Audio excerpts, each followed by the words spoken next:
È proprio una buona idea.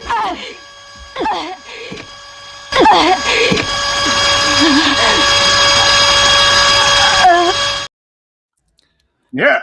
What is going on, everyone?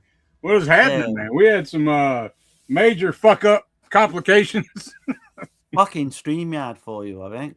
Yeah, man.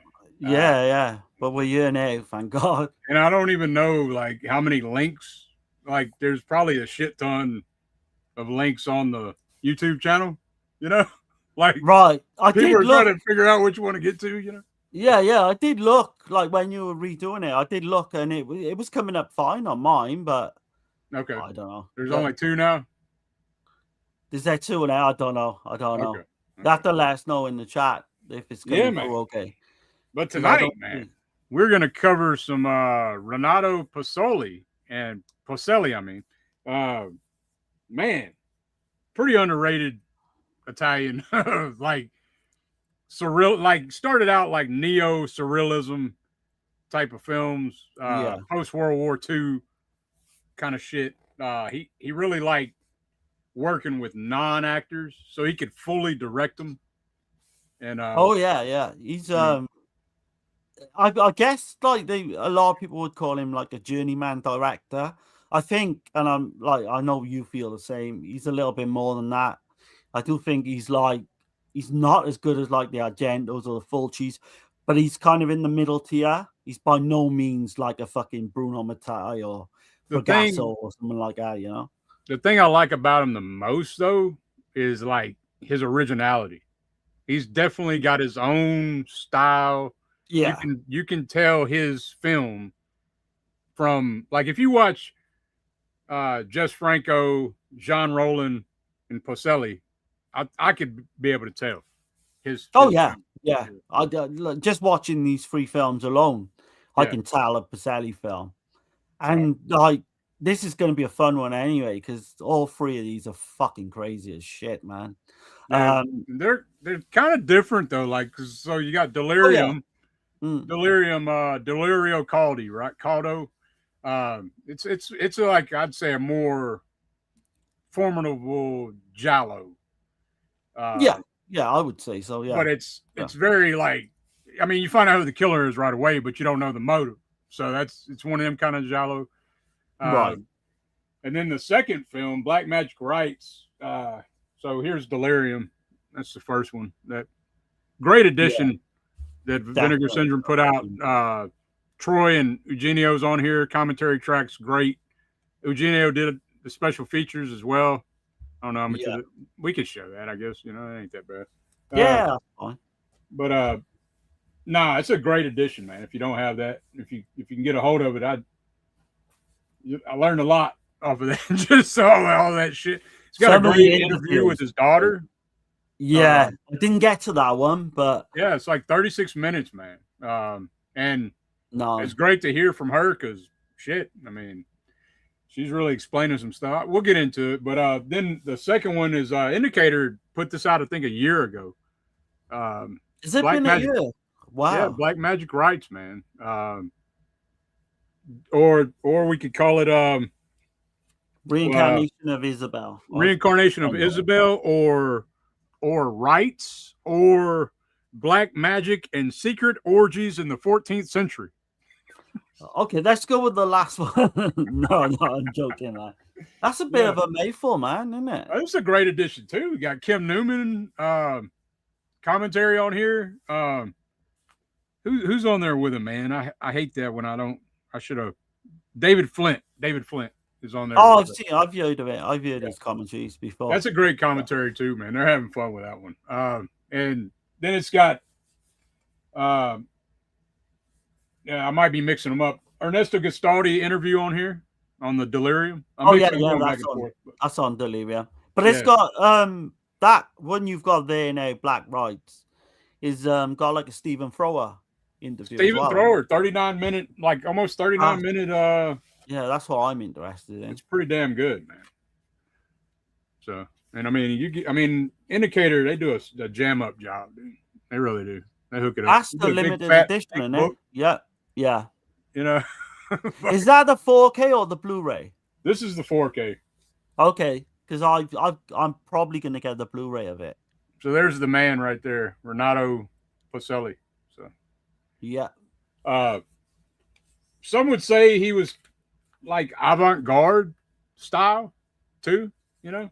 Okay. Yeah. Kinda, but fucking sleazy to the core. Dude.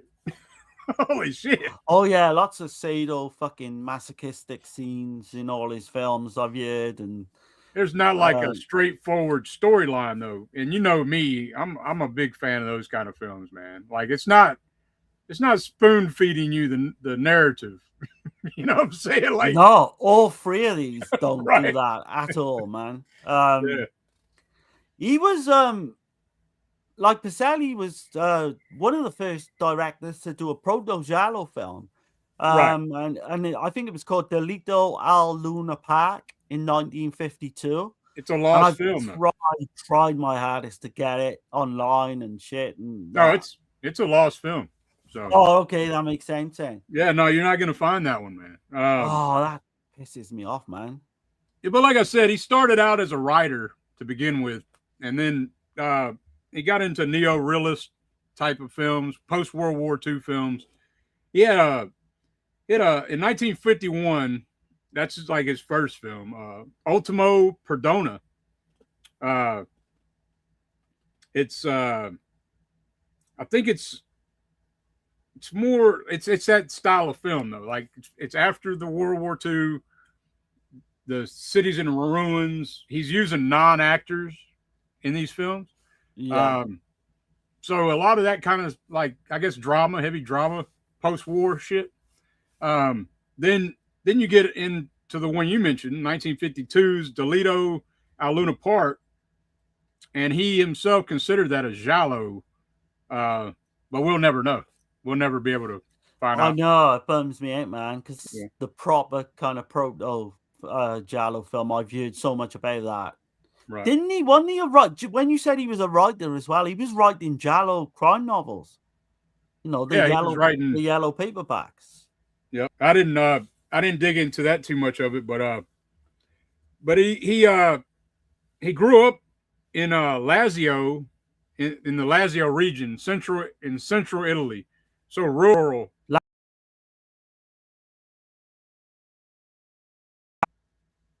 That's crazy, isn't it? You know what I'm saying? Like, yeah. So he's very in tune with nature, and but he was really into the psychological Italian horror film. So this is right after I Vampiri, and right before Black Sunday or Mask of Satan, right? The reason he made that as well, he went to go and see the horror of Dracula in the cinema at the time, the Hammer film, and that gave him the idea that he wanted to make a vampire because he thought vampires were in vogue at the time. Yeah. And that's why he did that film. Yeah. And then after that one, we get the Monster of the Opera in 1964, which I'm really excited to dig into that. It's in the Danza Macabre set we haven't cracked into yet. Exactly. Yeah, that was actually made in 62, I believe, and didn't come out till 64. Till 64, yeah. But it's it has, but from what I understand, this film, the Monster of the Opera, it has like where you're gonna see the same style in these three films that we're gonna talk about tonight. You start seeing that shit in this film. You don't see it in the vampire and the ballerina, but you start seeing the weird, strange dream sequences and more like real surrealism type of shit. It's very odd though. So you got vampires that can't bite people as long as they're dancing. Shit. Okay. Wow, that's fucking sold me now. Because we watched something similar. We did another film similar to that, didn't we? Like a vampire film. I'm trying to think of his name now, but I think it was almost like a remake of that. When going back, I think it was like a few months ago, but I'm blanking, man. I'm blanking, because all these like shows seem to go together to me right. But they'll come to me. It might come to me a bit later on. Before I go any further, man, let me get into the chat, man. I see there's some comments in here, so let me see. Yeah. Yeah. Let's see. We got Chris in here. What's going on? Hey, what's up, man? We got Texas. Welcome to the panel of pain. What's happening? Yeah, man? What's up, Tex? Stephen Thrower. Yeah, man. Hell yeah. Let's see. Chris says Delirium 6 out of 10. I like the bonkers sleaziness of it. Mickey Hargitay as well. Can't beat that. It did go up for me. Bit of a spoiler, but it went up for me because I watched the different version this time. Horror of Dracula 9 out of 10. Love Hammer. Yeah. We got Fat Pig the Conqueror in here. What's going on, man? Hey, what's up, man?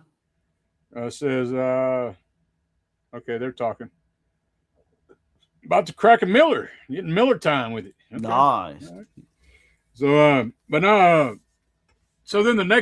so then he makes a Nazi exploitation film in 1961 called Last Chance for Life or Ultimatum alla Vita. And of course it's not going to be near as crazy as what's to come after those, but there is this crazy scene in that movie where the women are being molested by the Nazis. They're like, there's a scene with this woman. She thinks I guess she's losing her mind or whatever. So you see that in that film too, the losing the mind, unraveling shit, because she thinks her hair, she thinks her head's burning from her hair curlers and shit. Oh, shit. Okay. And she sticks her head in the fucking toilet. But anyway, then he took, after that, man, he did 3 comedy films, and then he took like 5 years off, dead silence for 5 years, and a lot of people thought that maybe he got put into a fucking insane asylum or a fucking psychiatric ward. Yeah. And then this came out recently, I believe. I believe I'm correct on this. Could be wrong. But there's a film by Jose Luis Monter. It's a spaghetti western or Spanish western. And it's he took the claim as directing that, but Polselli said that he directed it. And then other people's vouched for him that said that he did. And that film is called The Sheriff Didn't Shoot. Oh, okay. Yeah, I think I've heard that one. Yeah. So then we get to 1972, though, and you got La Verita Secondo Satana, or The Truth According to Satan. So, it's the Gospel of, was it the Gospel of Satan? The original title was going to be the Gospel, the Gospel According to Satan. So, okay, according to Satan. It was too controversial. There's like, nah. But there is a scene in that movie that there's a woman, she has meat covering her body, and there's a fucking dog slobbering all over for the meat. Shit. in that film. So like, he's kind of like, so when I was hearing that shit, I was like, that sounds like some shit Fulci would have done. Like, it has really no context to the fucking movie. It's just to put somebody through hell or some shit, Didn't he made his own kind of cinematographer company as well, didn't he, called GRP? Oh, and he produced that film. Yeah, he produced that film himself. Okay. And he got Rita Calderoni on as well, that we're going to mention in a couple of films to come. But no, that dog slobber scene sounds nuts, with fucking meat all over the woman, and you can tell she's fucking not enjoying that shit at all, man. Like, I need to see that one because I've heard things about that one. So then you got of course the films we're going to talk about tonight, but I'm skipping those right away. I do want to see this other one called Revelations of a Psychiatrist on the World of Sexual Perversion.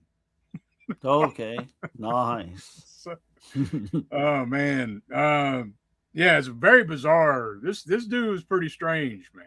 I gotta admit, he was a wild one. I know, didn't he? Because we're going to come into Delirium, but he ended up, the opening scene of Delirium was actually shot in his backyard of his house. Oh shit! Okay. Yeah. I was reading up some weird shit on that as well. He's definitely out there, man. As a director, as a fucking. I think he was partaking in the psychedelics. I do as well. Yeah. I mean, there's a case as well where someone was trying to like do a Polselli film. Nude for Satan, I think it was called, in 1974. Yeah. And that again stars Rita Calderoni as well. But it's pretty much a rip-off of a Polselli film. But it's interesting you say Polselli is pretty much like completely original, his own man. I do find he does like do the odd scene now and again that he rips from different films, which we'll mention as we go. But he's definitely his own man. Yeah, I can't argue that. He's fucking one on his own, man. Yeah, because the way he's got these people talking to each other, he's directing all that. So the way people interact with one another is fucking odd. It's fucking strange. People would just sit there and stare at each other and shit. Like, yeah. It's fucking crazy, man. Like, but anyway, I got a clip, man. Before we get into the Delirium, I still got some more shit to say about Polselli for sure. But yeah, man. Here, I'm gonna go ahead and play the clip for Delirium that I got. So here we go.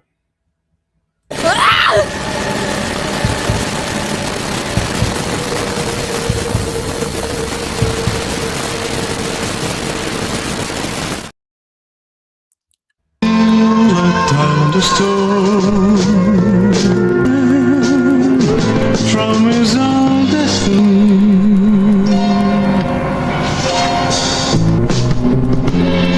Tom barricade. Tom.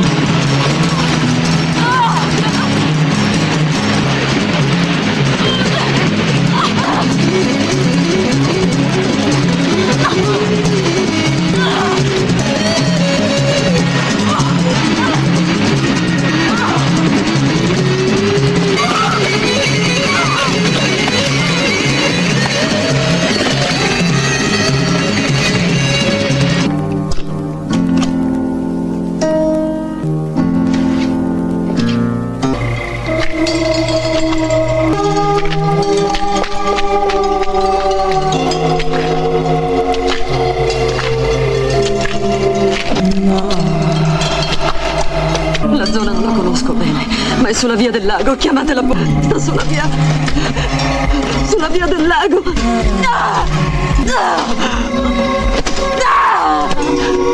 Ho qui.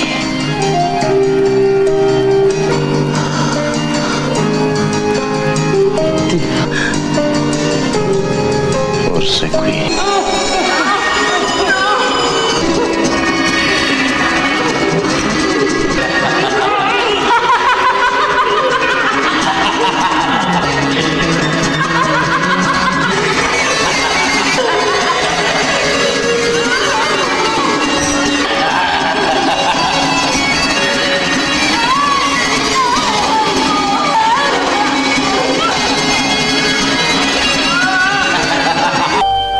Sono tua.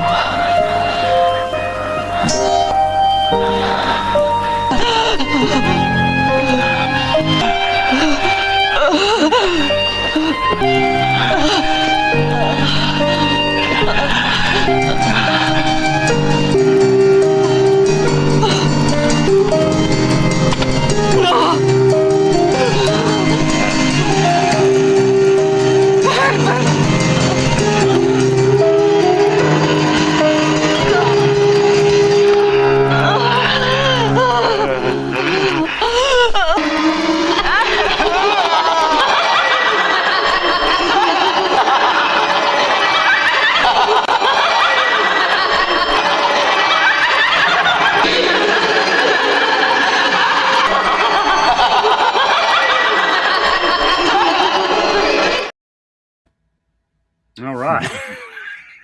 Yeah, it's just that I remember it being as batshit crazy. Fuck, Yeah, man. I do And got that song doesn't go with the film, does it?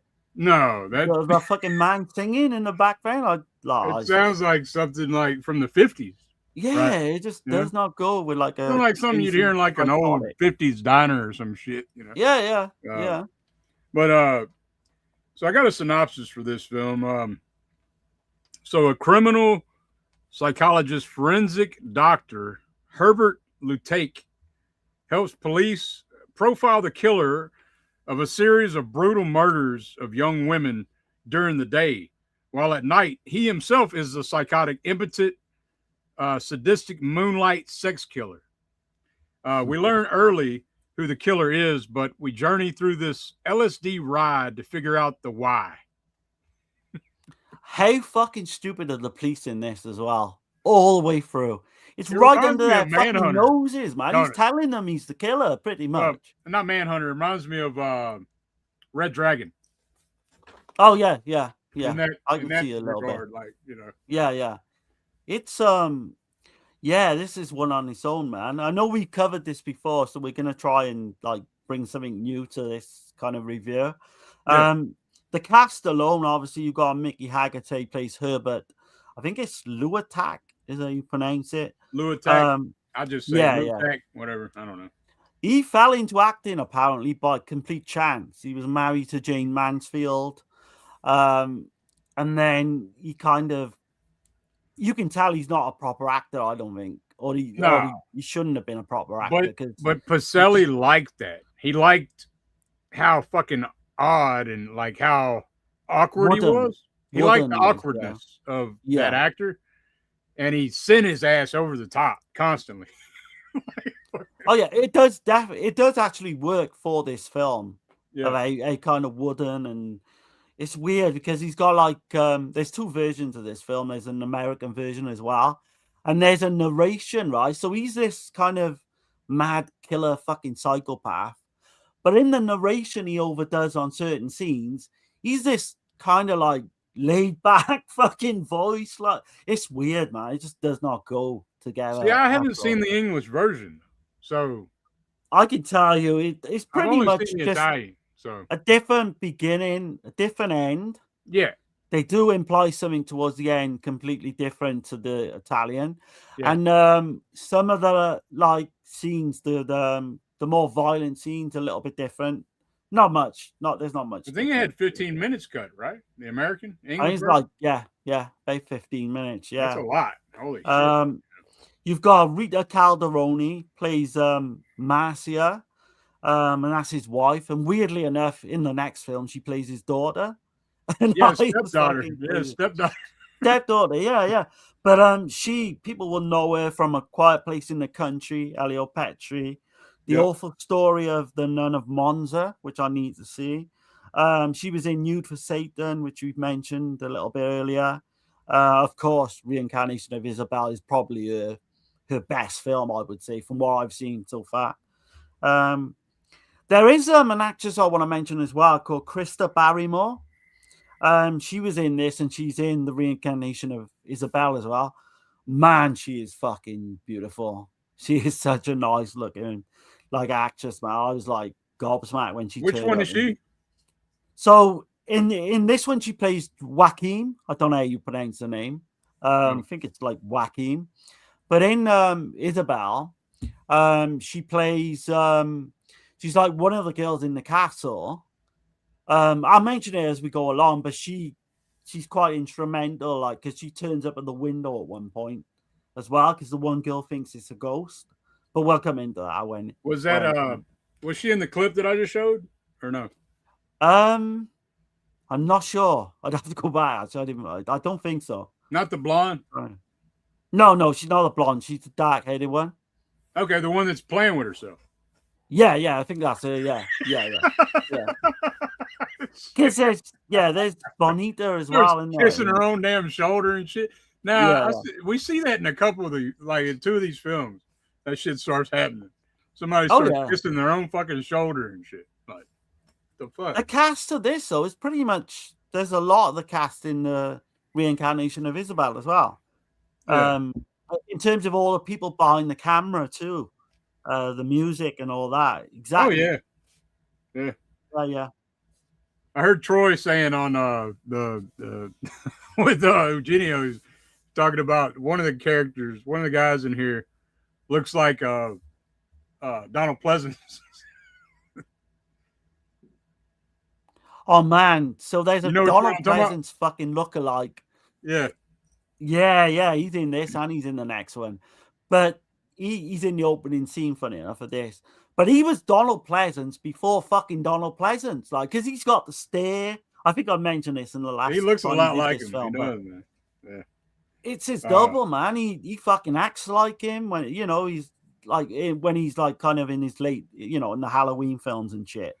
But he's an absolute spitting image. He like makes the film funny for me. But this one, like, so it starts off in two different versions, right? So the American version starts off in Vietnam, and we see this Herbert Lou attack, and he's fighting and he's getting injured in the war in Vietnam. You've got all this kind of stock footage, but actually, the scene that precedes that is in the bar, and that starts off the Italian cut, which I watched this time around. Yeah. So you've got that Donald Pleasance look alike. So is that undercut on here? The American? It is, yeah. It's not in the best quality, but Okay. it's part of the extras. Yeah. Okay. Well, but the opening scene, I guess, the second scene of that, you've got Herbert. He's pretty much in this kind of, is it like a diner or a bar or something? I think it's I'd a say bar. it's probably like both, a restaurant bar. Yeah. And he's so he sees this girl on the phone, and she's trying to get like a lift somewhere. Well, she starts out with the damn jukebox. She gets that music going. Oh yeah, she does the dance and everything, man. Yeah. Did you pay attention to the lyrics of that shit? Oh God, go on, refresh me. It says something about the heart of man or something. I don't know. Oh yeah. I don't know. The deception of heart of man, or I don't know, man. But the soundtrack. This is fucking bizarre, isn't it? At times. But yeah, so he offers her this lift, and it's the most awkward fucking lift you'll ever receive in your life, because he starts putting his hand between her legs and man. At first he just can't stop looking at her in between her legs. Exactly, yeah. Which reminds me of the Fulci scene in the New York Ripper. Yeah. With that girl, it's almost exactly the same. There's a couple of things in these films that remind me of Fulci. Like, oh yeah. Like I would say City of the Living Dead in a film later. Definitely. Yeah. For sure, man. They all take a little bit, don't they, from each other. But no, he like gives her this lift, and he takes her to the middle of fucking nowhere, doesn't he? And he's the most kind of calm, like serial killer you'll ever see. He gets out of the car, like he goes off, and she starts running, and he's just calmly walking through this fucking river with these waterfalls in the background. Yeah. Not caring the world. His performance in this is just so like entertainingly bad. It really is. It's just, oh man, I can't see anyone else in this role, to be honest. The way he plays it, it's fucking great. His awkwardness definitely works for that shit, man. Oh yeah. And like you say, it's not even a mystery, is it, at this point? Because we know he's the killer. No. It comes right out the gate telling you that. But that shot when he drowns her in the waterfall. Yeah. And I got the shot in the I didn't put it in the clip, but it's in the intro. You see her hand, like he bludgeons her with something, like a rock, I guess. Yeah. And you see the blood in her hand. That shit looks fucking awesome. It's a great way to start the film, cinematography is fucking amazing to me. Yeah. I think location shooting as well in it with the waterfalls and all that. Yeah, man. But yeah, it's like he's just so brazen about it as well, because I think his wife then she finds like this little like box, and he keeps all these fucking like trophies. Yeah. And then she comes in there creeping in on him, spying on him and shit. And that's some weird shit too, right? The way they look at each other. Oh, yeah. Because their relationship is really not at a good point of this, No. He keeps all these like fucking trophies of these women he's killing in this box. Yeah. And she's kind of aware what's going on. But Well, I laugh as well because there's a scene early on, right? So he's a psychiatrist and he's working for the police itself, and they're trying to catch the killer. And he's in the police station, I think it is, and they're describing this killer and all that. And this guy, is it Tano, played by Tano Chimoza, this fucking Mexican guy. And he was like that guy was best friends with Polselli, right? He was, yeah. They were really close right up until he passed away. I think there's one of Polselli's friends are in an interview on the Delirium release. I think that guy's like a Sicilian. He's just a pure Sicilian. Oh yeah, he was like a comedy actor. He was well known. He was he went on to direct Reflections in Black, the giallo as well, from one of the Forgotten Jolly sets that we did. But he's in this police station and he's pretty much like pointing out, Herbert. He's the guy who picked up this girl, and he just brazenly, really fucking calmly back. Oh yeah, I picked this girl up, and he's literally like telling the police themselves, like, I'm the fucking killer. And this guy is a peeping Tom, right? He's a peeping Tom. He's a fucking idiot as well because he puts himself at every crime scene. Yeah, he like stupidly picks up the murder weapon at some point, the knife. Oh man, it is. Yeah, he's quite a well-known actor actually. If you see his face, you'll see him pop up in quite a few things. But no, man, I think it's John Lacey is his character. He's the obvious like big red herring he is, Yeah. And I was going to mention what Gastaldi had to say. Yeah, go for it. So Gastaldi, he worked with Polselli. He was assistant director on Vampire and the Ballerina, and or he wanted him to be assistant director. But I know he wrote it at least. And, okay. And so Gastaldi said there wasn't nothing wrong with Polselli. He said that he was a good person and all that. But then he said that well, look, he was engaged to Mara Merrill at the time, and he wanted her to have a part in the film, like a dance scene, right? Okay. And, yeah. Polselli said, well, that's fine. We can get her in the film, but she has to have sex with me first. Really? That's what he told Gastaldi, that his fiance had to have sex with him to be in the fucking movie. So Gastaldi told him to fuck off. And that's the blonde from Libido, isn't it? The blonde in Libido, right? So that didn't happen. And then Gastaldi didn't talk to him for like years later. And then he was directing Libido, and he seen him again. And he said he told him to sod off again. So shit. Yeah, I didn't know that story, man. But anyway, man, I thought that was kind of crazy, man. But yeah, it's wild. Can you imagine? I mean, it went on a lot. So it makes me wonder, was he getting it on with all the women? Because I know I was gonna say, because he was big, like Rita Caldroni. He was like, they did 3 or 4 films together. So that kind of makes me wonder now. So like Jess Franco had Lena Romay, right? Like that was his muse, right? And before that was Soledad Miranda. But I don't think I don't know if he did anything with it. But you know what I mean? Like I doubt if he did with Soledad. I can't see it going. I'm thinking that this was Polselli's muse was Calderoni. What's her name? Calderoni? Yeah, Rita Calderoni, yeah. Calderoni. She went way up in my estimation with the next film, which we'll come on to. A lot of physical acting in these films. A lot of physical. Yeah. I mean, there's nobody's walking around in these movies. You know what I mean? You're not like you're not sleepwalking in one of these films. No, well, I mean, it's arguable about fucking Mickey Haggerty at times, but yeah, I know. Well, I mean, it works though, I think. Oh yeah. So you got Marsha, right? So she plays his wife.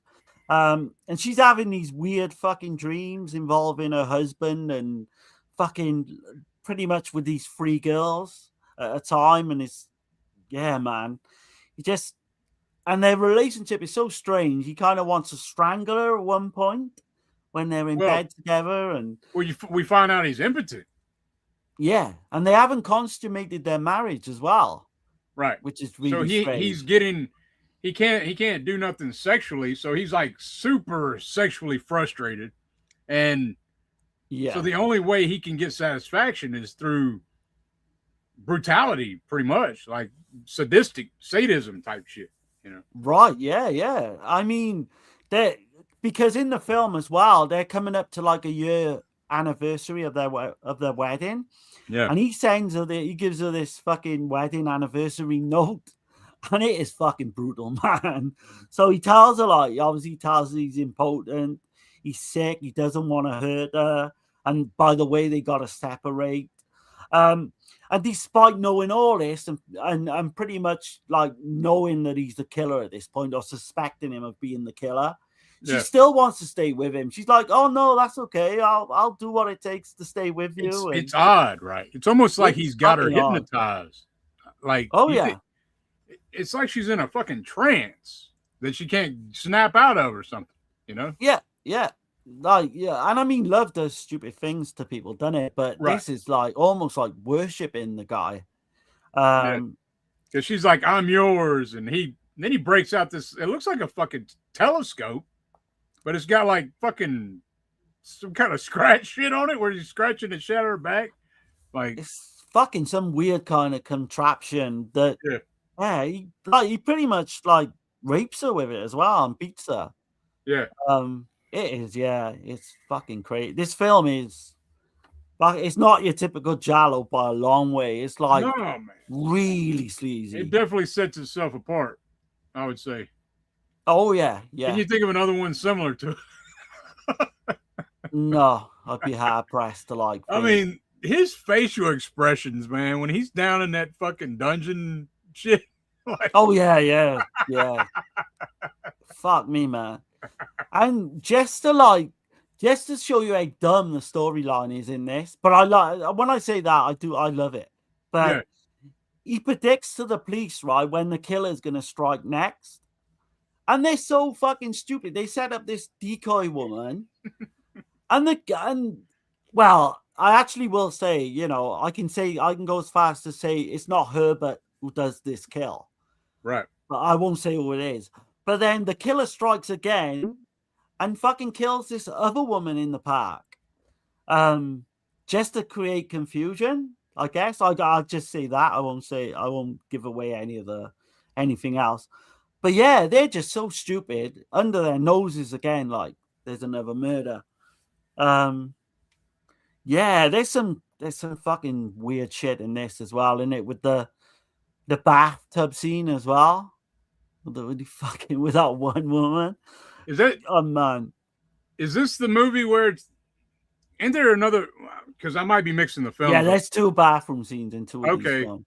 Yeah. So that must be the other film I'm thinking. Never mind. Because it's strange to me because in one of these films, the bathtub scene, the fucking water's like blue, you know? Yeah, Like, what the fuck's going on there? Like, I don't know.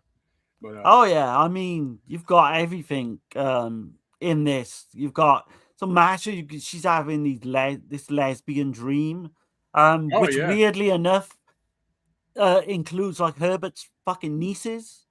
And he's in shackles and chains, and she is too. Like, and then the girl like releases her from her shackles, and he's like, you know, he can't get out of his shit. But then like they're all getting it on. It's odd. And they're like, it's incest, like, because they're all kind of aunties and shit together. Like, it's crazy. But it's like lots of real, like, trippy shit goes on in this. It's the one, like you saying to me, like, something similar, but not as, like, sadomasochistic, would be one of, like, say, the 90s, 60s giallo, in terms of how trippy it is. Like Orgasmo or something? Yeah, something like that, I would say, but nowhere near as sleazy as this one. No, it's not. Not on the level of the sleaze. Because there's a scene in this that goes there. It's like, damn. Like, you know what I'm talking about? Where the peeping Tom's looking through the crack in the door. Yeah. And you see, you don't see who it is, but you see a woman getting, it's fucking wild. That's Yeah, I mean, you've got he picks up this kind of fucking 14 or 15-year-old girl, Florence, yeah. who's still in school. I don't know what age, it doesn't say what age she is, but she looks young, man. And then he tries to like warn her, get out the car. He tells her to go, to get away. But he does go after her, doesn't he? I think. Yeah, it's like he's Jekyll and Hyde almost, He ends up strangling her as well. Right. And the police at this point, they're still convinced that this fucking Mexican guy, John Lacey, is the killer. It is fucking crazy, man. It really is. I don't want to give away too much of the I think what's to come. I think that's as far as we need to go with that one, man. Yeah. I mean, it's enjoyable for all the wrong reasons, as I usually say, but it really is. It's never boring, is it? Even from the opening scene with the weird music and like I like the guitar and shit. Yeah. Like I like all that. It's all like got that psychedelic guitar shit going, acid rock vibe going. Yeah, for sure, man. And I think I mentioned the last time we covered this, there is a kill with a plastic bag as well, which was done before Black Christmas. I know he did that in one of the other films too, so that's kind of one of his signatures. But no, man, I mean, definitely a different ending, completely different ending to this one to the American release. So much as to say, there's even the thought that that there could be another killer in one of these. I'll just say that. Yep. I will say it's worth seeing the American version just to say you've seen it. I think. Yeah, I haven't seen the American version, but from what I've been told, is that the Italian is a superior version. So yeah, it's more, the American version is more kind of ambiguous, I would say.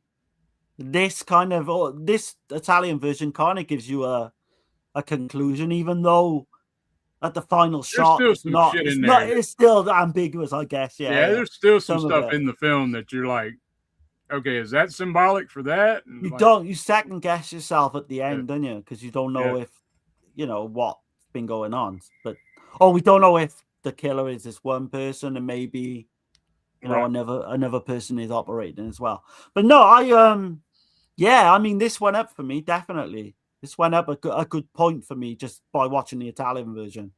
Yeah. Okay. I really enjoyed this. It's not my favorite of the three, spoiler, but I guess this would be most people's favorite. I would say, from what I've been reading. I would think so, probably. This is probably what he's best known for, right? This is his kind of people would say, yeah. So for this one, man, I mean, I give this one a 7 out of 10 for sure. And me, yeah. I was a 6 before, but I've gone up. I'm not sure what I was before, so because I know we have covered this one. I think we did a stream one time. This just in, but now I've seen the film, 3 or 4 times. So I don't know. It's I'd definitely go back to it. It's got some odd shit, man. I don't think this thing it's one of a kind for sure. So. Did you see the interview with Mickey? Well, there's 2 interviews. There's an interview with Renato Polselli and Mickey Haggerty on this. Okay, I didn't see that. That's the one I've seen. He doesn't say a lot, to be honest. It's more. I've seen it before. Says. Yeah, I've seen it before. Yeah. I did watch the one with his daughter though, and got a couple things that she said. It was pretty interesting. She said that he was a one of a kind. That he was very clever, but he never bragged about it, and that she said a lot of times she would see him sitting in his chair just daydreaming like in a trance, and she thought that like he would start writing down in his notebook, right? So he had all these ideas that he never made, and as I'm sure a bunch of these guys did, but she said that she remembers that he taught her and her siblings that to respect people no matter what, no matter what their social status is. So, for instance, like they went to this to where this winery, I guess, and there was a bunch of drunkards around, and he would have conversations and shit with the drunkards. He would talk to anybody. He respected everybody, but then he would go back and tell them it's not right to be this way. Like, don't ever be like this. But Okay. Yeah.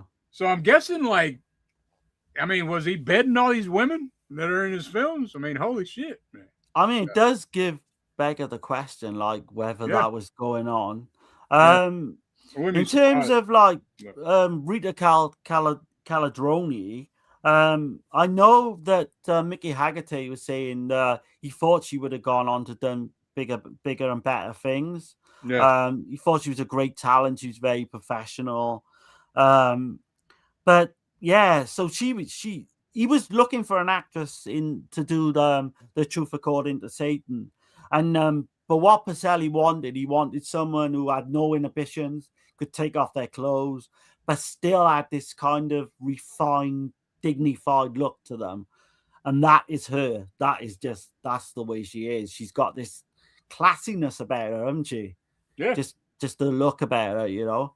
She does. She throws you off as like how nasty she can get. Oh yeah, yeah. You're like, whoa, what the hell? Settle down, girl. Yeah, she went way up for me as well. Yeah, watching these films. She's awesome. But yeah, that's Delirium, man. That's like strong. I'd say a very strong 7. Yeah, 7 I'm saying 7 out of 10, man. Yeah, for sure. Let's see. Let me see what's going on in here. Let's see. Texas says, "What a great haircut." Yeah, talking about Mickey Hager. Yeah. He's talking about the clips. He was the man. He had hazel eyes like me. Texas says, "Some drunken crooner." Well, on the same track, yeah, it sounds like that. It really does. Let's see. Jane Mansfield, yes, she was a goddess. Oh yeah. Let's see. Yeah, I don't think I've seen the Italian version of this, so I would definitely do another watch. Okay. Oh, it's way better, Chris. If you get a chance, it's way better. That's the only version I've seen of it. So, but yeah, man. I guess we're gonna get into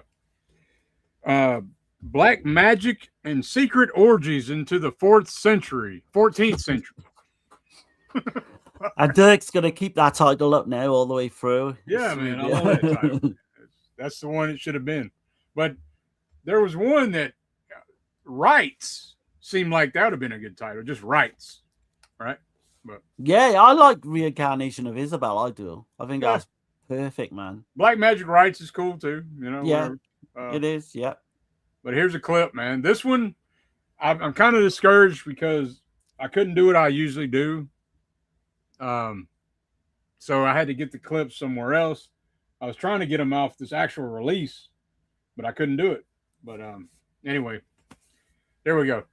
This is the shortest clip that I have for the night. But anyway, you'll still kind of get an idea what the hell is going on. So, all right, here we go.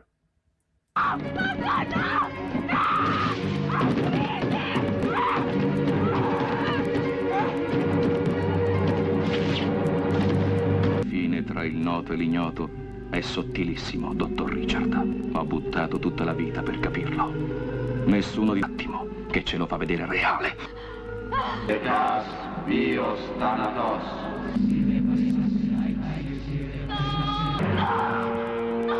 È una leggenda, non è uccidere! Assassini! Delle tenebre. Jack Nelson. Io ti conosco, Nelson. Si desideri, i tuoi optano per l'eternità. Isabella.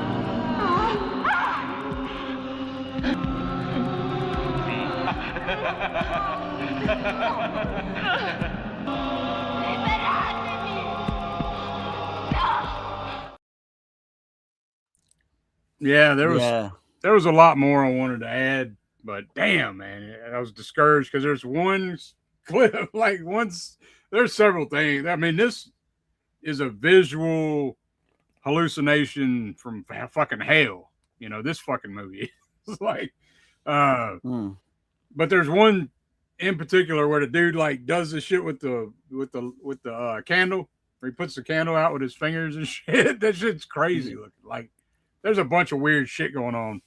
This film is fucking bonkers, man.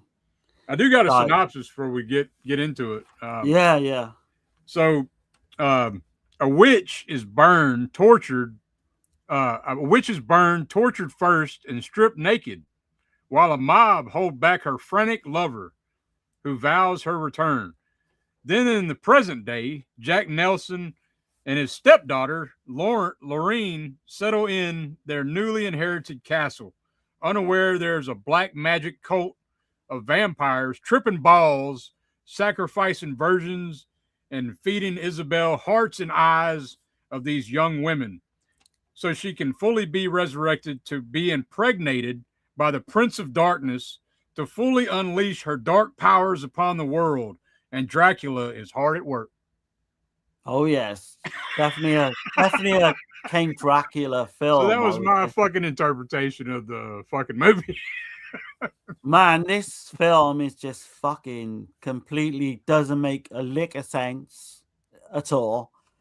Which is kind of works for it again, doesn't it? It works. Well, you heard in its like favor. in my synopsis. I mean, it's kind of all over the fucking place. It is. It really There's is. some Rosemary's Baby shit going on in there, and some fucking... Yeah. It's got the same, like at least 4 or 5 of the same cast, maybe more from Delirium, which kind of throws you off a little bit as well to see these different characters. The Donald Pleasant lookalike guy is a guy called Marcelo Bioni Olas, and he plays. I think he was real close with him as well. He plays Gurg, doesn't he? This and he's got like kind of disfigured.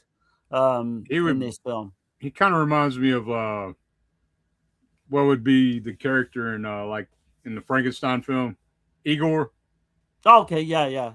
He's like one of them kind of characters, like a fucking Igor. Very kind of fucking sinister. Yeah. But all the men in this are kind of sinister, apart from maybe 1 or 2. Well, yeah, they're worshiping the devil and like fucking sacrificing virgins, and it kind of throws you off as well because we see the opening, and we see these characters again in like up-to-date time, in present time, and it's hard to like work that out when you're first watching it, but then it's very hard because people are having flashbacks, and then you're like, wait a minute, who's having this fucking flashback? Yeah, like, did not because somebody's looking at somebody else, and then they're having a flashback about another character, and it's like, what the fuck is going on here? Like, until you find that you kind of work out the twist, you're scratching your head at times. But just the opening, you got like this black mass, you got this this young woman's being sacrificed, Isabella, the great mistress, and that's why this woman's being sacrificed pretty much because of her.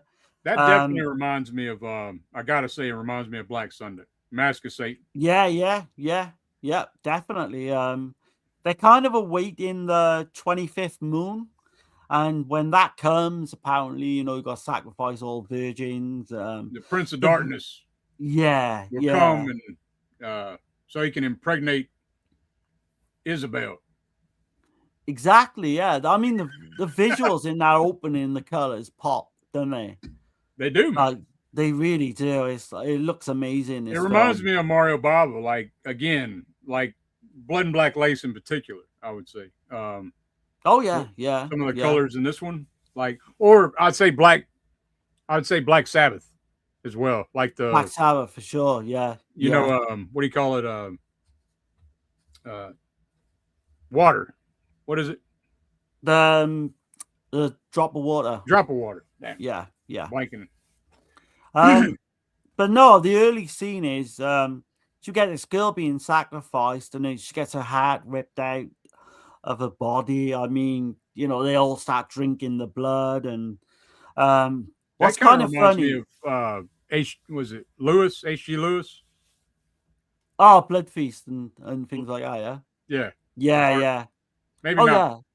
Yeah, some Blood for Dracula, maybe, or but you get this woman, like, she's attacked outside the castle, isn't she? And she's kind of we don't know if it's like a vampire film at this point or what, but she kind of gets bitten, doesn't she? And you see these fucking bats and all outside the fucking castle. She's attacked by bats and shit. That's a crazy scene, man. Oh yeah. But it is kind of weird because it does kind of put like a comedy character in you as well. That Steffi girl.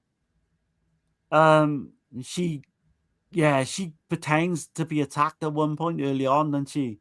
Well, I've been attacked by the monster, and I don't think she's pretending though. I think something's actually fucking with her. Like, I think it's some kind of I think it's like a spell or something they're casting on her, fucking with her head or something. Because she's like genuinely terrified. Like, she's like the comic relief too of the film, right? She is she is. But I really think they're doing something to her, you know, like, and she's the chick that's in Delirium, that's in the car at the beginning. Right? Yeah. But then, so we get the opening, and it's obviously set back in time, like 500 years ago, or not so much that, but it's up to date. But that's what it involves around something that happened 500 years ago. Right. But you've got the new owners. They turn up at this castle. Mickey Haggerty and his fucking crazy. And his stepdaughter. And yeah, she's but in getting the past, married. they were lovers. So, well, yeah, in how does that work? Delirium. Yeah, it's crazy. But she's getting married to like this. Is it Richard Brentwood or whatever character? And he's kind of the only sane fucking human being in this film.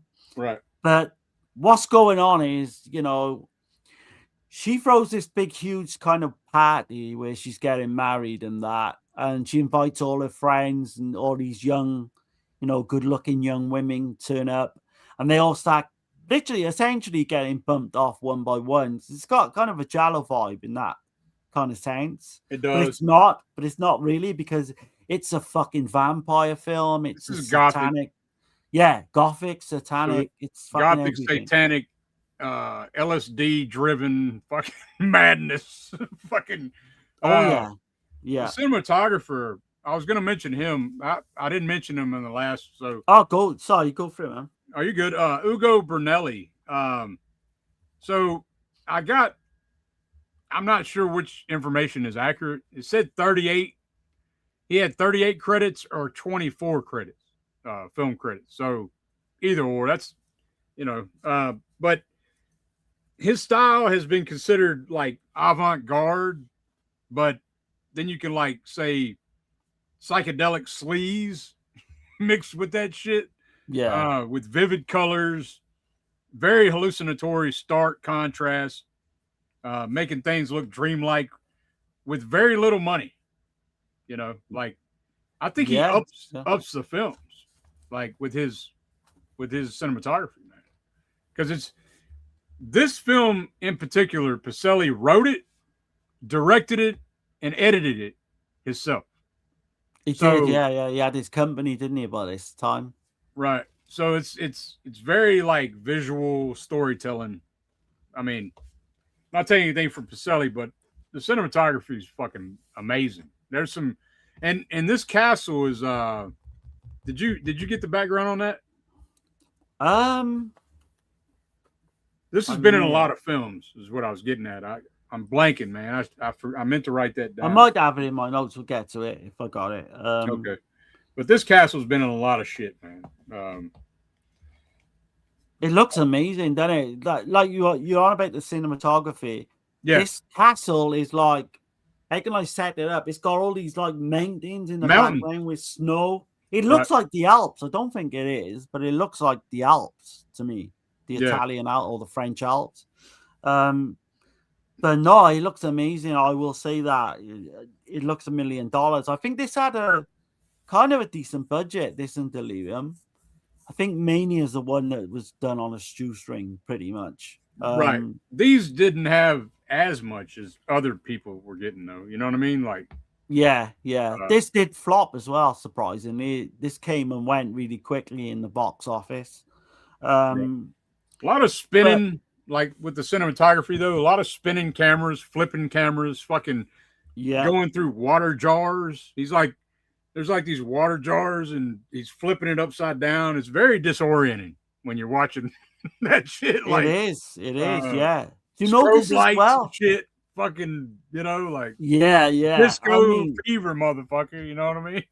The one thing about that I've learned, one of the things I learned about Polselli during this, he does a lot of flashback scenes. That's kind of his signature as well. And no, yeah, this is no different. Oh yeah, if you're really trying to like, because I had to step back and be like, okay, you're gonna hurt your fucking brain if you're really trying to figure these fucking films out to the this one in particular. Yeah, you're really gonna. You've just got to go with the fucking. You're gonna ride. bust a fucking blood vessel. You know what I mean? Yeah. Oh yeah. But I do like this one a lot. Enough to like, because I put it on my wish list now. I want that indicator release. Yeah. But this one's just a real kind of. It's fun. It's just got all this shit going on, different kind of genres all mixed in one. Some of the best looking women you'll see in some of these films. I mentioned that Krista Barrymore earlier. I think she looks amazing in this. And I wanted to mention, I still want to speak on Brunelli a little more, Ugo Brunelli. He did cinematography for The Beast and Heat from 1977. He did, yeah. The video nasty. Also, another film called Slaughter of the Vampires or Curse of the Blood Ghouls. Okay. So that was and then he also did that Last Chance for Life as well. So he did it a lot with Polselli, but Go with God, Gringo in 1966, spaghetti western. I was just going to throw a few through of his other films that he did. And the score we haven't even mentioned. I love the score to this. Gianfranco Reverberi. That shit fucks me up. But he did a lot of spaghetti westerns, giallo, crime, exploitation. Very funky, psychedelic, jazz, electronic style shit. Worked in TV and radio. He did a Black Veil for Lisa in 68. Movie called Chimera in 68. Django Prepare a Coffin in 68. Black Turin in 72. And this one I'm kind of interested in. It's called A Police Woman on the Porno Squad, 1979. Oh shit! I've never heard of that one. He collabed with Enzo Giannacci and Giorgio Gabber. Did quite a bit with them. So don't know if that's got a release of any kind, but yeah. Police Woman on the Porno Squad, 1979. He died in a couple years ago, 2024. So right, because Polselli died, I think. Didn't he die in 2016, something like that? 2006, right? Was it 2006? Okay, I believe. Yeah, 2006. Yeah. Okay. But he was born in 22 though. So. He's born, yeah. He did have a good life. So he grew up in depression and all that crazy shit, like the oh Nazi. yeah. So there's stories also about it. I know we're kind of getting off track of the film, but he was like he remembers actually running from the Nazi soldiers and shit when he was a kid. Oh shit! Yeah, man. So yeah, whole different way of that generation of people. I was going to mention this because I remember my grandparents. Those people, man, they didn't complain a lot. You know? Yeah. I see everybody complaining these days. Like, I mean, they went through like World War One and fucking shit, man. They know, right. That's if you go through fucking World War One and World War Two. And everything's going on around you, then they look at people today and they're thinking, "What do you got to fucking worry about?" What are you know what I mean? About? Your battery's about to die on your fucking cell phone. Yeah, what I mean? People freaking out because exactly. But just anyway, going back to no, you're good, man. I was going to say, going back to the film, we see this flashback, and I think I can say enough to say we see Isabel get attacked, right? Yeah. So Count Dracula, we work out, was her lover, and he vowed to get revenge for her death. And in order to do this, he had to live off the blood of the, fucking for the rest of eternity of these they go on and we get these virgins come into play and all Well, wait that. a minute. If Dracula was her lover, what the fuck was the other dude? Haggerty. What was he crying about, screaming and shit? Oh man, yeah, it fucking don't make sense, does it, a lot of it? Right. I do like. There's a scene. What do you think about the fucking twitching guy? Fuck me, the comic relief on that. So there's this guy. He's got this weird twitch, hasn't he? He ends up in bed with the fucking young girls towards the end. Oh yeah. He's a vampire too, right? Yeah, he's that sweat. Is he a vampire? Is he one of? I thought he was. One girl says is that the guy you're talking about where she says, "Oh, my big vampire." It's a little snippet of comedy in there. She says that to him, but I don't think he is one. I think there's two men in this film, him and Richard Brenton or whatever. Oh. I think are not. I might be wrong. This movie's very confusing, man. It is. But he's got this nervous tick, and he's all sweating. Oh yeah. I know you're talking about now. He does that twitching. Yeah. And he ends up in bed with some of the best looking women on the, in this he's film. having threesomes with two of the hottest women you ever see. So. And it's the most bizarre threesome you'll ever see on celluloid. I think I read that from the Roberto Curti book. Right. But we get to the night of the 25th moon, and then that's where we see all these girls in this, wherever this is fucking located, this city or by the castle in the outskirts, and all these young virgins start getting picked off as well, one by one. I think that's as far as we'll go, because there is a massive twist, which I don't know how you feel about that, but fuck me, man, it's just crazy. Yeah. I'm just saying, this kind of movie, I don't know if you spoil it, I don't think it's gonna hurt it, to be honest. I mean, we could say so pretty much. Then every character in this in present day, nearly every character, not quite all of them, are all fucking reincarnations from 500 years ago. Yeah. And this Isabella who got killed was this witch, and they're all. So you've got Mickey Haggerty character. He was King Dracula. He was the partner of Isabella. Yeah. And then you've got all these so you've got this priest. You've got all these different characters. This shit don't make sense, to be honest. No, because while all this is happening present day, they're all in the fucking basement of this castle. Right. Doing these fucking black masses. And wearing spandex, red spandex and fucking with shit on their head. And they got some weird bandana shit that they put on their fucking. Oh, yeah. Like Karate Kid fucking shit going on. She looks fucking hot in a bandana, man. Yeah. Caladroni. But weirdly enough, you think, what the fuck's going on? Because none of it makes sense. These characters were in 500 years ago, but now they're in present life. It does explain that, but it doesn't make it any fucking easier to understand, to be honest. You kind of understand it towards the end, but I don't know, man. I will say about Polselli as well. He does not know how to fucking end a film very well. The three endings to these films are kind of underwhelming to me. I guess it's how you look at it too, though, because I think from what I understand, is he's tapping into the way his daughter was explaining things about his films. Is it's not surface level, like when you're watching it, right. He's going after the emotional soul of characters. So, when you're seeing something, you might not necessarily, that might be in their own fucking mind or some shit, Yeah. Oh, yeah. I mean, that does play into the ending. This ending is very similar to the American cut of Delirium. It's very fucking similar ending. So that's all I'll say with that. But I mean, right. Yeah, it's just what I like about this is just a 98-minute just going kind of fucking weird ride that takes you all the way through. This is a grindhouse flick for sure. It is. It's never boring in any fucking way, shape, or form. This would be one a great one, to do to have like a big like a big theater showing, you know? Oh yeah, yeah. I Or mean, just like a big party going on with that shit going on in the background.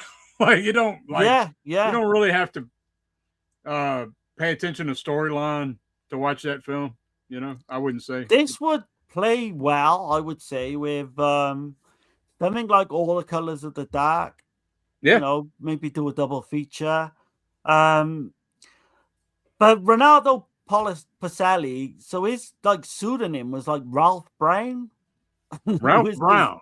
Yeah. Fucking most Americanized name you'll ever. Ralph Brown. Yeah. Yeah, yeah.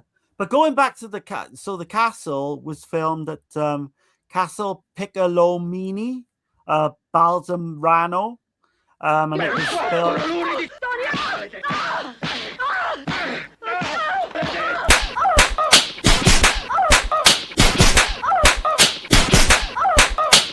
You're watching Subjective Perspective Collective.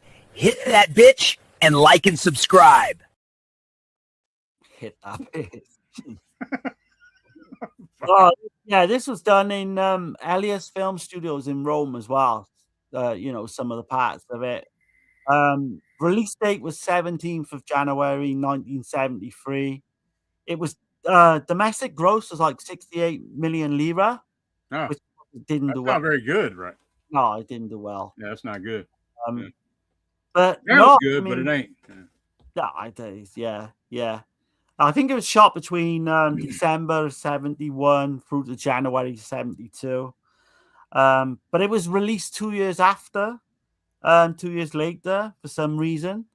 I don't know, man. You know, it's gonna be not for everyone. It's gonna kind of be Definitely like not for acquired everybody. taste.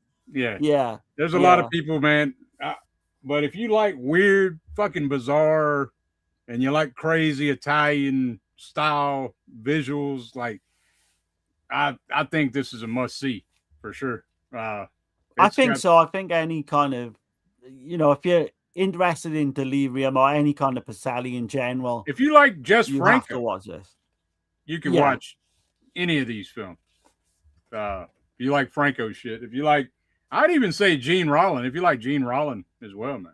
I know I keep going back to those guys, but I kind of feel like these three guys are similar in a lot of ways. But Oh yeah, yeah. I mean, they got their own thing, but you know what I mean.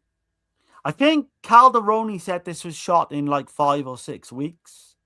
There's some scenes apparently with that Tano, that Mexican guy, literally that actor, that were cut apparently, but no one can get to the bottom of it. Oh yes, well, Sicilian, yeah. To me, that's Yeah, I think he's like a pure, cold, like hardcore Sicilian. Like you'd see him in The Godfather. You know. I was gonna say, like, you see him in some of these Italian crime films as well. Yeah. Yeah. But no, I mean, he like apparently using quite a few scenes that got cut, but I don't know how true that is. No, man, this is a very solid like 7 out of 10 for me as well. And I gotta say, this release, man, fucking A, dude, that 4K is fucking badass. It's phenomenal. They did a great job on this, and all the extras you get on here, man. It's just loaded. You got a thick book. Indicator keep killing it, man. I know this came out a year ago, but we're finally getting around to covering it. And I say, man, you get a chance, grab this damn thing. If you're here, I mean, I'm sure you're into these kind of films if you're on this channel. So, you know, but right. So the Roberto Curti book that I pulled some information from, right? Yeah. He shits all over this, right? And I'll just, damn. And I'll give you like an example, right? Yeah. I mean, there's no clear narration. I mean, there's no structured narrative to this film, or I would say his films in general. They're not like, you know, I mean, you got to figure it out for yourself pretty much kind of deal. So I'll give you an example of what he said. So this is what he wrote. Dialogue scenes go on forever, and the actors declaim their lines in an unlikely Uric language that makes them even more jarring. Equally grating is the comic relief provided by the character of Steffi, played by Stefano Fioso. A dimwit who claims I always seem to fall on something hard. She got that scene towards the end. Yeah, she does say that. Yeah, it's fucking crazy. But he just shits all over it all the way, man. Just shits all over it. Because I was expecting it to be really bad. And then when I saw it after reading that and making notes, I'm like, this isn't that bad at all. Like, it's fucking fun. It's kind of... You could watch this with Burial Ground. Yeah, it would go with something like that. Yeah. It's the same kind of like fun kind of shit going. You know what I mean? I don't know, but anyway, for sure, man. For sure. Let's see. Was there anything else you want to mention? Well, Kurt also mentions the continuity. So the story jumps from day to night in certain scenes. Yeah. Which happens as well in fucking Delirium and Mania. Well, Mania, there's weird shit where people are disappearing and reappearing and fucking... And I mean, it's night in one shot and then it's day and then... Yeah. I don't think it's very surrealist, man. It's very abstract. It's very outside the box. Oh, yeah. Yeah. So... This turned out, apparently there was a heavily shortened print running at only 56 minutes that surfaced among collectors in the 1990s. But by the turn of the millennium, Redemption, a UK label, they brought it out, in its current form. But yeah, I mean, just fun, man. 7 out of 10 for me. Probably on the lower scale 7. Yeah. I don't think it's quite as good as Delirium. I think like Delirium's like a 7.5, maybe. Well, for me, I like this film actually more than I like Delirium. So okay, yeah, I can see that. For me, this is like an 8.5 out of 10. Yeah, it's like an 8.5 out of 10. It's fun, man. It's not. I know what it is. It's not. It's not high art or anything. Not high art, but it's fun as hell. And I could put this shit on. I know I could watch it. I'd watched the fucking film 3 times already. So, I mean, it's when I first watched it, though, I was blown the fuck away, man. I gotta say, like, I was like, what the shit, man? How is this hidden from everybody? But it didn't have a great release either until that indicator. Yeah. And I can't believe I did. I completely overlooked this film. I never knew much about it at all until Dirk mentioned we're going to do it on this. And then, I mean, I've ordered it anyway. Oh, not ordered it, but I've got it on my wish list anyway. So I'm going to be getting that soon. Yeah, man. Yeah, I think, like I said, man, you're getting your all your money worth with Indicator, I would say. So. Oh yeah, just I can't put them over enough. Like. The commentary track and the Stephen Thrower stuff alone is like, I think you got the composers on there with okay, he's on there. Yeah, there's several special features on there. It's loaded. It's loaded. I think the Blu-ray's like 20 pound UK, and the 4K is like 35 from what I was looking into. Yeah, I'm good with the Blu-ray for this one, to be honest. But yeah, I mean, I'm sure it's same scan, so it's gonna be good. It's great, actually. It looks great. So it's a beautiful film, the way it's shot and everything. So, but yeah, man. Guess we're gonna get into the meat. My favorite of the 3, like people will be astounded by this, but Mania is my favorite. I don't know if you want to quickly go through if there's been any more comments or Dirk before we come on to this. Yeah, we can. Let's see. Let's see. Got Alan Mann. Hey, what's up, y'all? Late to stream, but looking forward to watching rerun. Yeah. Hey, what's up, man? Yeah, we're doing good, man. Yeah, good to have you in here. Texas says, put Delirium on my Orbit wish list. Yeah, man. Nice. Yeah, you've got to see that. Black Magic Rites, man. I'd say as well, but that's up to you. I don't know if you're into that kind of shit, but I think Tex would like it. Yeah. Yeah. Chris says, let's see. Makes you think these are Hammer films the way they sound. I wouldn't say that, right? It's not really. I don't know, man. I definitely think Reincarnation of Isabel got kind of Hammer It's elements gothic, a little bit. but it's way more sleazier than the Hammer. It's more sleazier, but I can definitely see it's got kind of a bit of a Hammer look to it at times. But yeah. But yeah, man. We're gonna get into the last film of the night, and that's Mania, 1974. And actually do got a decent sized clip. Not the best. There's not a decent release of this, I don't think. So there's not a release to this, I don't think. But y'all pay attention to this clip, man, because like I could have made several clips because this movie's so damn wackadoo. Fucking bonkers. I mean, man. it's fucking bonkers, man. But anyway, pay attention to this clip, man. I was laughing my ass off making the shit. So here we go. There we go.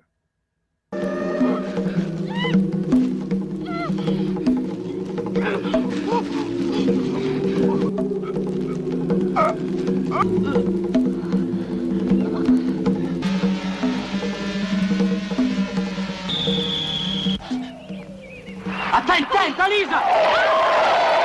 Lasciami fare!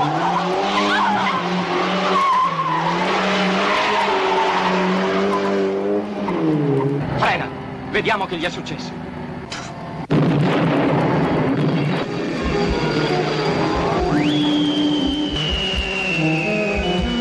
Io potevo salvarlo. L'ho visto dibattersi tra le fiamme. Avevo le chiavi del cancello esterno. Non le usai nemmeno per aprire. Perché? Tu lo sai chi era quell'uomo?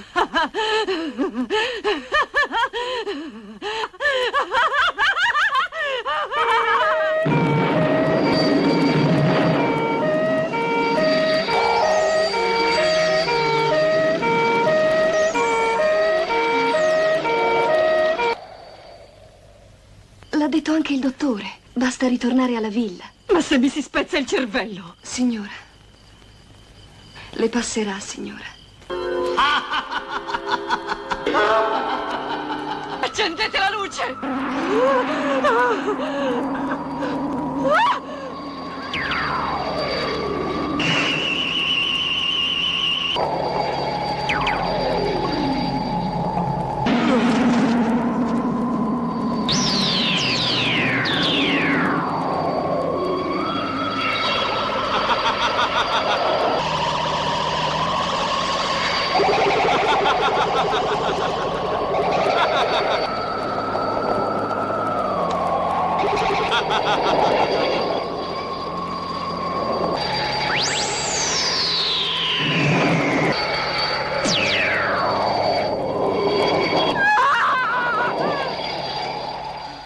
Perché hai gridato?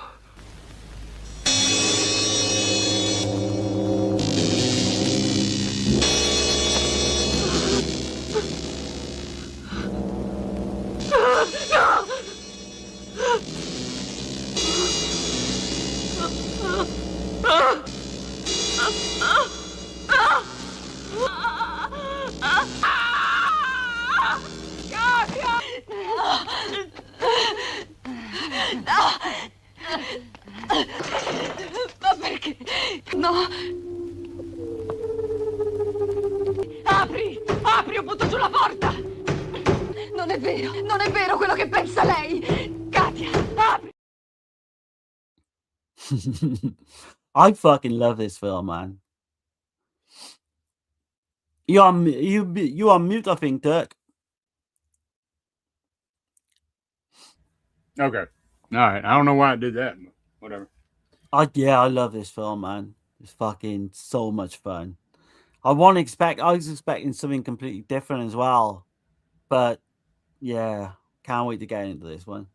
We got JT in here. He says, hey guys, just wanted to stop by and see how you're doing. What's going on, man? Hey, what's up, man? Long time, yeah. We Yeah. need to definitely do something soon. Hell yeah. Yeah, for sure, man. We'll get something that you want to do, JT, and then we'll get back to you, or we'll give you a few topics we could pick and what have you. But yeah, man, definitely. Hell yeah. and said, "Hope all is well. We definitely got to do something sometime soon." Yeah, we will, man, for sure. Texas says the guy with the gray hair looks like Stone. Okay. Who was Stone Gasman? Is he? Yeah. Okay.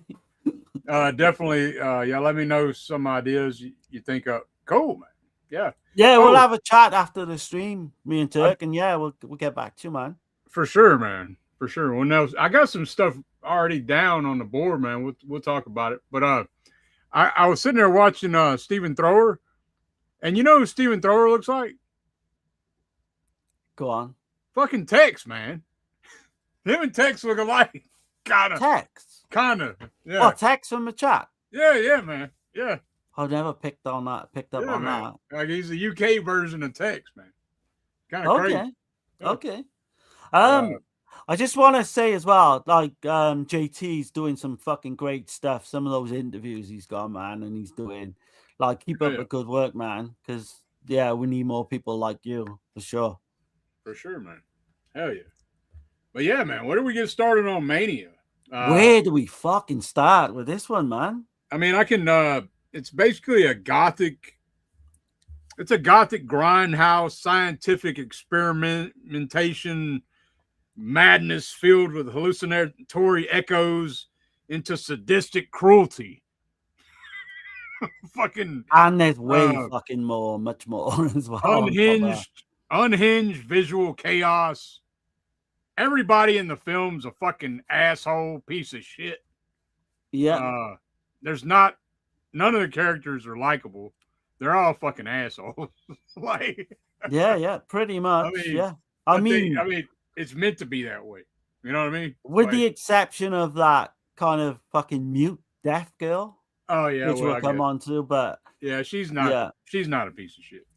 That's fair enough. But so after Lisa betrays her husband, who just happens to be a scientist that is trying to discover life after death,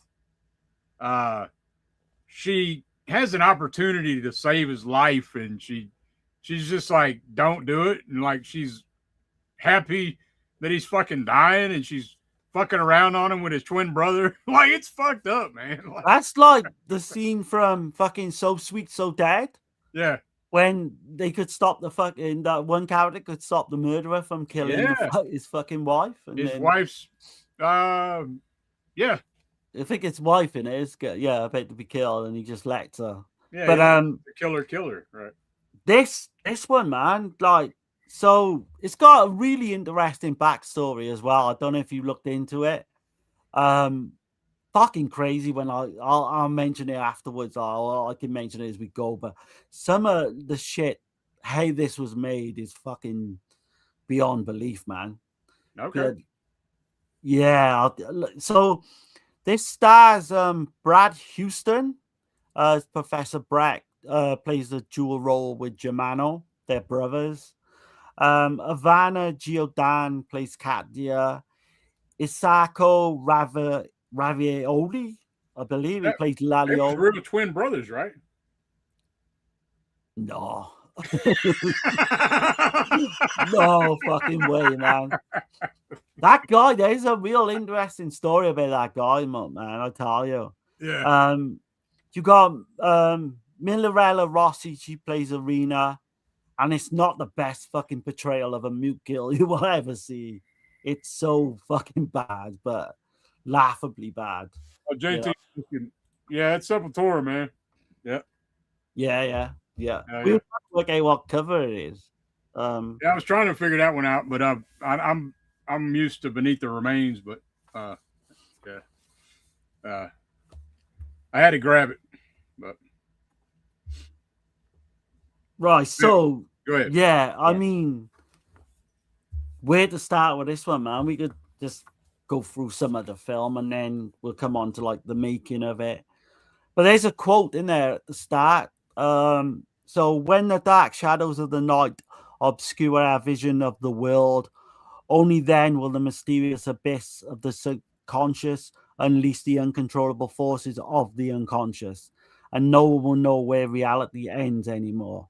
And that fucking sums up this film, I think. It's like I said, though, this guy, man, he's very into the psychoanalytical aspect very much of things. Like he was obsessed with psychology, and you see it definitely in these films because he was very so Thrower was also saying that he's very Freudian, like he was really into Freud, and he also said that a lot of people compare him to Jess Franco, but he said he didn't think so at all because Franco was more of an anarchist, right? Yeah. In his political, the way he saw politically things politically, whereas this guy Polselli, I think he's more left leaning with his politics, but you know, he's more with the authoritarian of the psychologist, if that makes sense. Right. Yeah. I mean, Polselli for me is like 3 out of 3 so far, and I can't say that about Jess Franco because there's some shit that he's done. That Franco's got a ton of films, but yeah, but I do. I think Polselli's. I don't know. It's arguably one's better than the other, but I kind of edging towards Polselli. But I need to see more Jess Franco. Yeah, I'd probably pick Franco because he has just so much.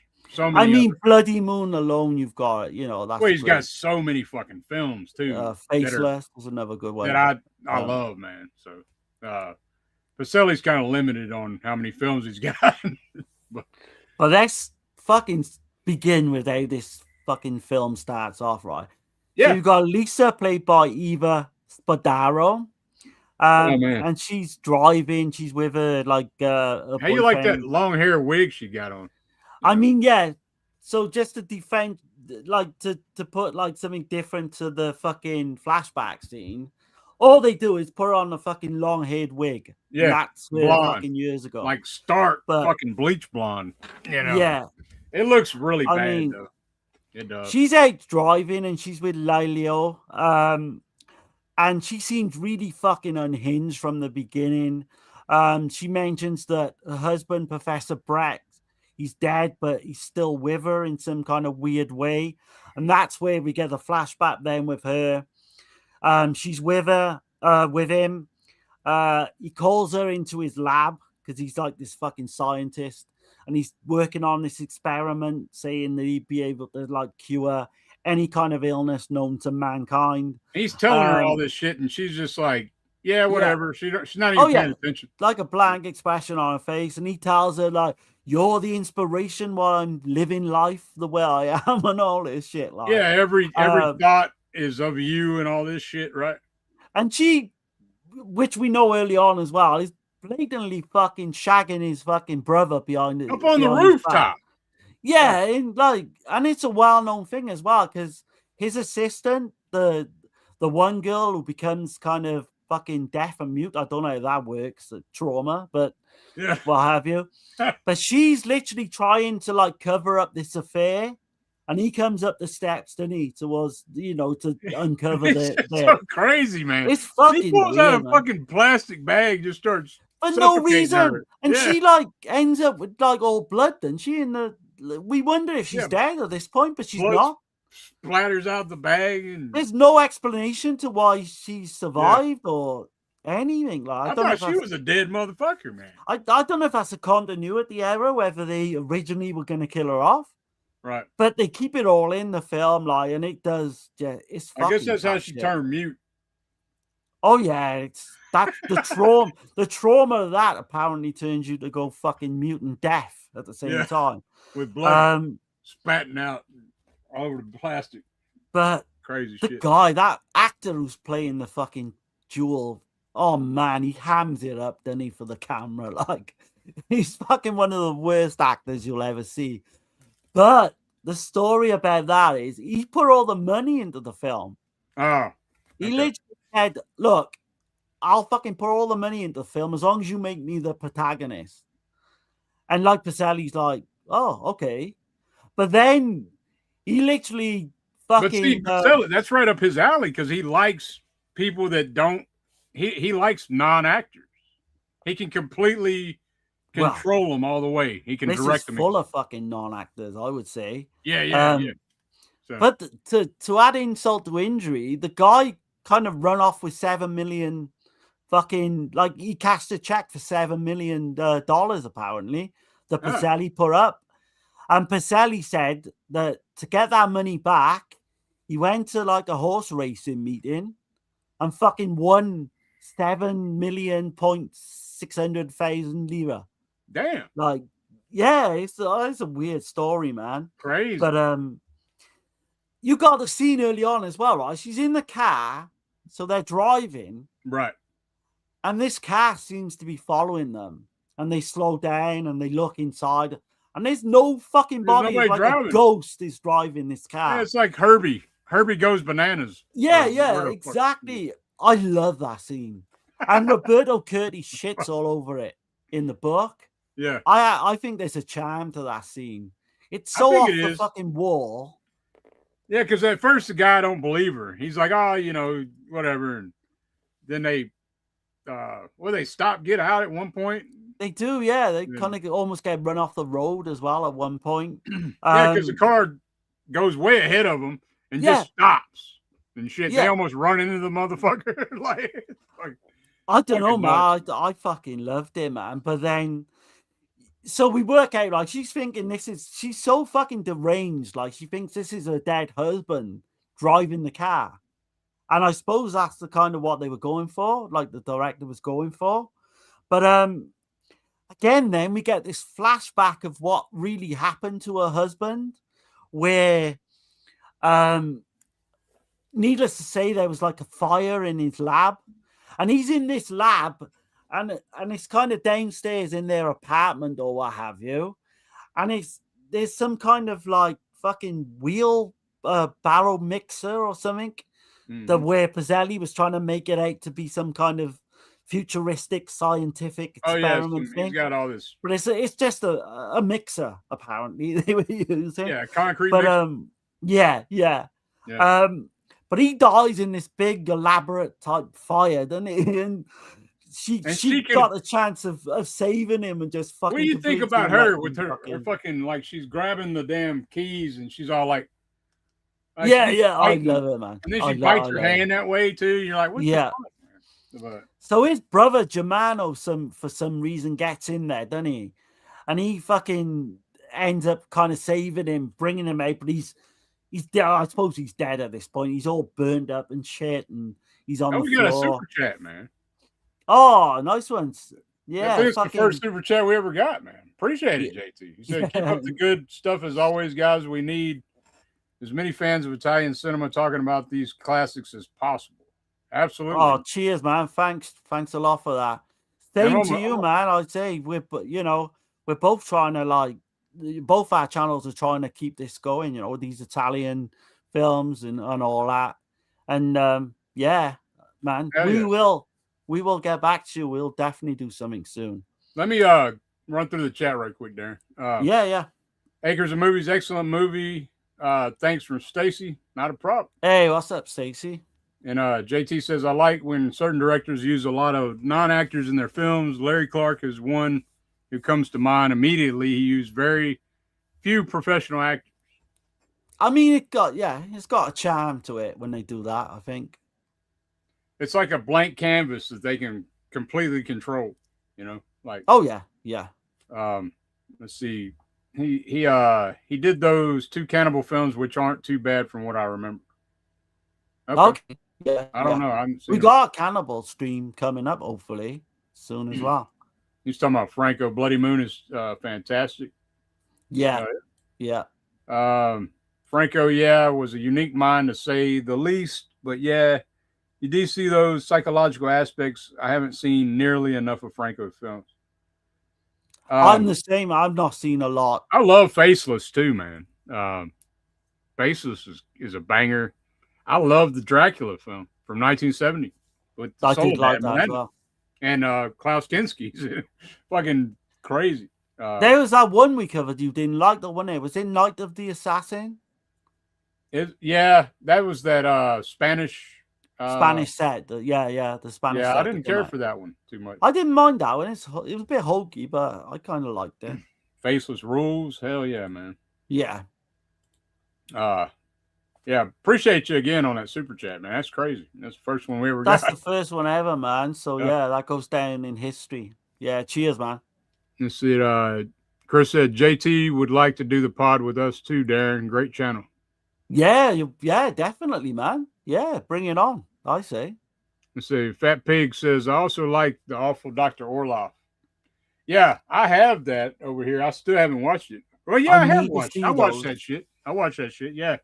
I do like it, man. To see them ones. Yeah. Oh yeah. Yeah, Franco, man. Got some bangers, dude.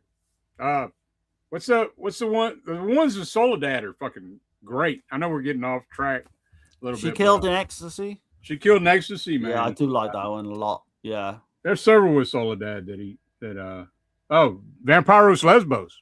Yeah. Fucking right, man. Yeah. Those two films, I think, like she's outstanding in them. Hell yeah.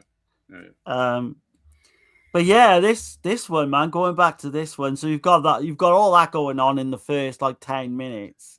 You've got her and like her love interest is called Lalio. And she kind of pretty much, to get over this trauma, her doctor tells her, like, you need to go back to this villa and live and stay in this villa for like a week or 2 weeks or whatever it is.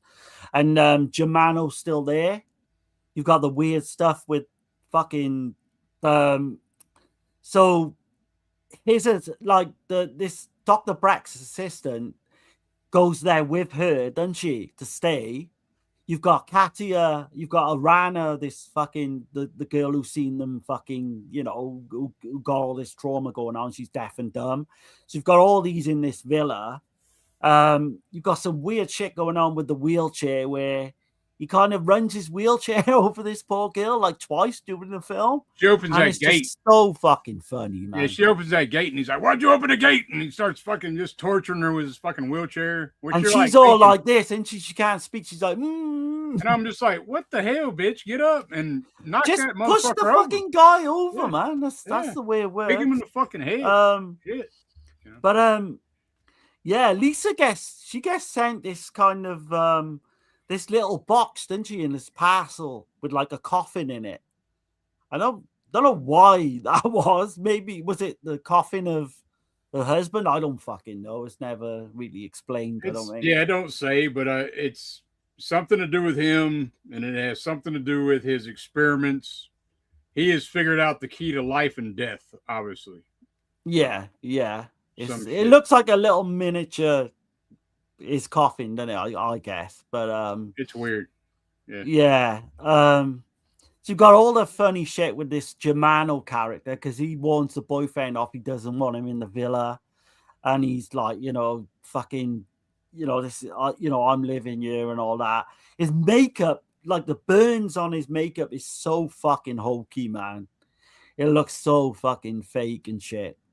The way shit is.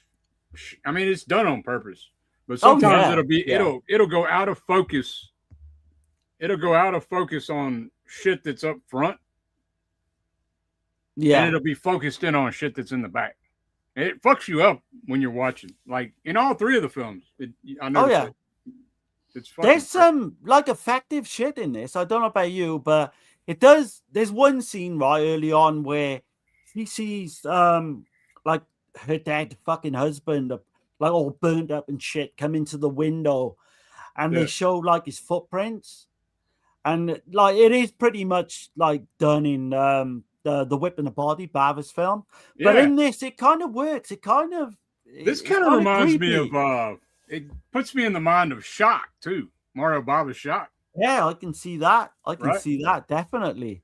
Kinda, But yeah, Whipping the Body, definitely. I see that. Yeah. Oh, yeah. What they do in these films as well, which I forgot to mention before, is you see the Italian prints where they say, like, fine primo tempo, which means end of the first half, beginning of the second half. Yeah. They're kind of fucking cool to see. The way that would have been shown. Yeah.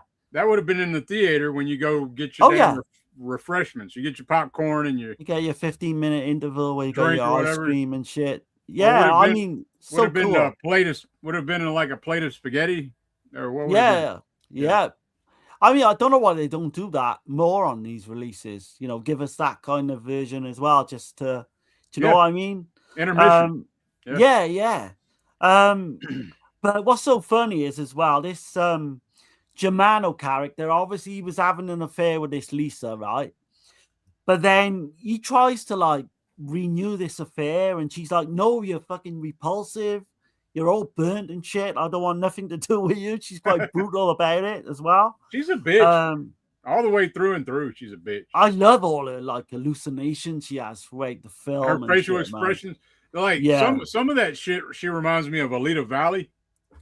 Oh, okay. Yeah. Does she you? Yeah. No? No, I didn't pick up on that. No. Yeah, she No. reminds But me of it's- Alita Valley. Some of those expressions she makes. She's But- she's brilliant in this role. Just she's an awful actress. Don't get me wrong, but it just fucking works for this role, man. It does. Just the way she is. Yeah. But she gets like anonymous phone calls. Then she sees this man outside, like in the park watching. You got her little helper, like, and there's the mute woman, and there's another woman that's like her servant. Is that her servant? Yeah, it's the servant. Yeah, they're both wearing like men's button-up, long-sleeve button-up shirts and naked. And then the rest of them's naked. You know. Yeah. Just There's a running scene around. of them. There's a scene with them two topless, and they're nude, and they start fighting. They start at fighting. one point. There's tons of like what he does, right? When he wants to like end a scene and start another scene, he'll put stock footage of like this fucking stormy, windy fucking footage, and it's in there like 3 or 4 scenes. Just like, I don't know, it's crazy, man. It's so like low budget, but She starts strangling the fucking bitch, great. like, oh yeah. parquet, why, you know, like, fuck. Oh man, you've got this like Germano as well. He attacks Irina, doesn't he, with this weird kind of contraption and starts fucking whipping her and shit. And some of the dialogue, he says, "Stay away from those bastards." And some of the dialogue in this film is just fucking insane. It really is. You got shit like this, man. Hold on. You got shit like this. I gotta do it. È proprio una buona idea.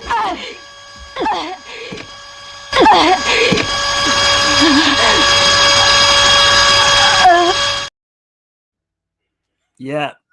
And that scene is actually ripped off from Ricardo Freda's The Ghost with Barbara Steele. Yep. You know, got that one scene with the razor slashing. Yeah. And this film as well is very much along the lines of Ricardo Freda's The Ghost.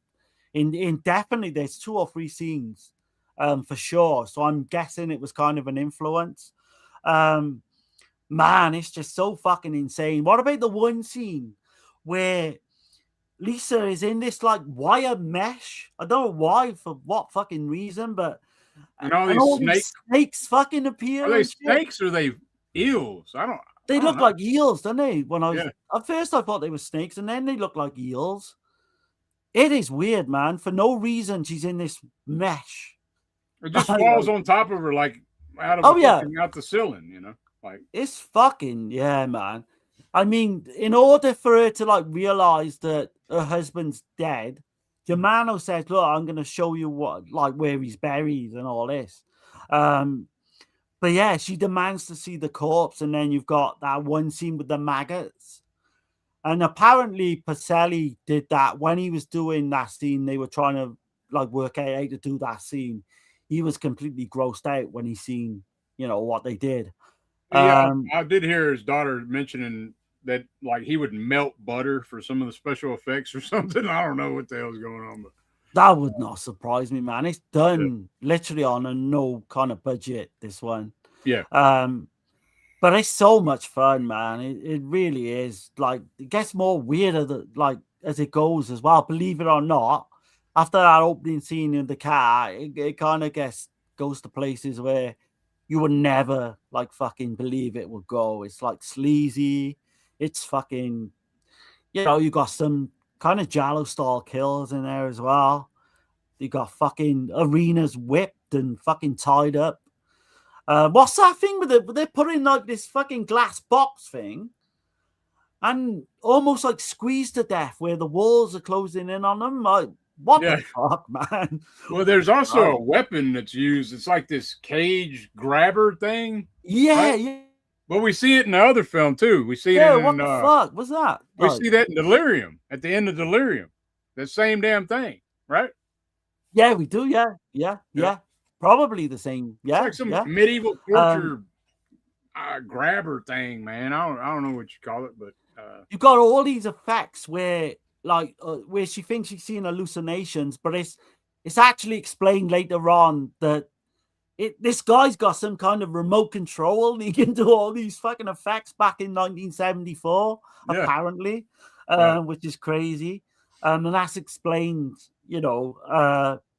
It's just crazy, man. Even the final shot, I won't mention what happens, but even that, you know, you're kind of scratching your fucking head, you know, like these two characters coming together and what have you. But man, for all the kind of bad, kind of, you know, low budgetness and stock footage and all that, it's a really enjoyable film, man. I mean, I would love to get a release of this. Yeah, I mean, it's nonstop laughing for me, man. Like Gracie come through there when I was watching this shit, and he's like, "What in the hell is going on?" Like, well, I was doing the clip. He come in here, I was doing the clips, and it's that scene where she's strangling the chick or whatever. Like, oh shit! He's like, "What the hell?" But this would go well. Like you mentioned the last one with Burial Ground. I think this would go well with Burial Ground. They're both fucking batshit, man. Yeah, batshit. Fucking crazy, man. Oh yeah. But the whole backstory with that fucking guy as well. It's just fucking insane. This is kind of one of his. So this was a lost film for the longest time. Yeah. They only ended up seeing, like, this was kind of archived in, like, no one knew it was available, and it was in Italy in some kind of storage center somewhere, and it did show up back in 2016 on YouTube. And by the way, that's how y'all can all see it. It's on YouTube on Giallo Room. It is, yeah. This was lost for 30 years, man. Like a genuinely lost fucking giallo film. I call it a giallo film anyway. But it did get like you're yeah. I mean, I guess you could put it a bit, but yeah. To me, this is more of a schlock, fucking gothic science fiction, fucking late night, turn your brain off, LSD fucking trip. That's what the fuck this is. I can't argue with that, man. I can't. I think this was actually shown. That print that they found was actually shown in the Trevi Cinema in Rome, and I'm guessing that's like right near the Trevi Fountain. It must be in the center of Rome. Originally titled Terror Mania, the film borrowed a key plot point where. Oh shit! I'm giving away. Do you want me to give away the ending? You can give it away. Fuck it, I'll give it away. Not gonna hurt a man fakes his own death in order to take controlled revenge over the woman who betrayed him from earlier on in the film. So that's literally what it is, and that's coming off Polselli's own "The Truth According to Satan" out of a similar kind of storyline. But yeah, man. It's kind of bizarre, kind of modern day variation on the Mad Doctor type film, Oh yeah. And I can definitely see where the Franco kind of comparisons would come in with this as well. The sleaze is ramped up, man, with Polselli. He's not, he's doing his thing, but he had a casting couch. I'm afraid. Oh yeah. So the cast, there's only 7 people in the cast of this, led by Brad Houston, aka Ettore Elio Arrico, and he was the inspiring actor who previously worked for him in the past on A Set Eater, and he's the one who provided most of the budget. So I'm working it out now. So that's Brad Houston guy. Is he the killer? Is he the actual brother? Let me just double check. Yeah, Professor Breck. So I did get it right. So yeah, he put up all the money, believe it or not, and said, "Look, I want to be the protagonist." No wonder that son of a bitch was so bad. And by the way, he's awful, isn't he? He's awful. When they go up the staircase in the film, yeah, it gives me the vibes of Dr. Caligari. Oh shit! Yeah. It looks kind of like that in a way, with that expressionism, the way that they designed it or whatever. Yeah. You know. Yeah, totally, man. Yep. The most of the film was shot in around. So the one actor, the boyfriend, the guy who kind of saves the day at the end, Azario Ravioli, and it was shot in his own house. And this was like a modern kind of suburban villa that's actually used in Delirium as well, which I find interesting. Okay. Yeah, I mean, like, you know, the history of this film, just by that alone and all the shit that went on in the background, the two actors played big roles. I have a feeling this is going to get a badass release at some point. I got a weird feeling, right, that we're going to get this on the next Forgotten Jolly set. And I'd be all for that. I don't know. I don't know. It'd be nice to get it on its own as well. Yeah. To me, I don't feel like this is a giallo, but you know, that's just me though. But I don't know. Oh yeah, I'm guessing I'm just kind of blinkered in my view. Like, I do actually think that, and other people don't. I keep forgetting that. Right. Because there's a lot of supernatural elements as well. Right. To this. Even the way the supernatural elements are explained with the remote control, that was kind of taken from William Castle's The House on Haunted Hill. Apparently, I've not seen it. It's more in that vein. Gothic. Yeah, for sure. Yeah. There is some kind of weird sadomasochistic bits in this. Be good on a Danza Macabre set now. It would, yeah. I mean, let's just get it, man. I don't care how they fucking I don't care how we get it either. But I won this one. This is high. This is in my kind of top 5, top 10 films I want released, like, for sure now. Yeah, it's a fun ass movie, man. Yeah. I'm glad we did this, man. All three of these films. I am as well. I think now I want to go back to his other stuff. I want to go back to The Vampire and the Ballerina, Monster the Opera. I know we're going to be doing. And we can throw in The Truth According to Satan as well. Yeah, we'll be doing that sometime this fall, I'm sure. You know? Definitely. I can't wait because I didn't know a lot. I only know Polselli for Delirium before this stream, and man, he's gone way up in my estimation. He's kind of one of the underrated ones. Definitely. Don't get talked about at all. I just want to go back to that. Can I quickly just go back to that one guy? Zarako Ravies. So he was a karate black belt, right? He was Sicilian, born in 1939. He debuted in a 1966 Western, Per Anna Manicora Diora, but he only enjoyed like a brief kind of acting career. He left the business for good because he fell on hard times in later life. He died of cancer in 1997 of his laryngitis. So yeah, kind of sad. But he was the one responsible for taking all the prints away from the film. That's why no one could see the film because he literally, he's the one that took all the prints away. Sorry, Dirk. I know you want to go on the comments and that. Are you good, man? No, you good? Well, that's about as much as I got. Yeah. Okay. Texas says I'm just waiting for a 7 order with the ghost. Nice. Yeah, I need to get that. I'm probably gonna wait till that goes on sale. I'll wait. I'm gonna wait as well because it's pretty high. If I remember right. Good film, yeah. Barbie Steel. Barrel Grounds is so much fun. Chris says I have the Ghost. Still need to watch it. Few releases of the year so far from Severin. They might be my boutique company in 2026. They hit and do not miss. Chris, you will love the Ghost. Knowing from what I know about you, you like the Gothic and all that. You will love the Ghost. JT says, luckily, a lot of giallo and Italian horror, especially the 60s Gothic horror stuff, or upload it on YouTube. Yep.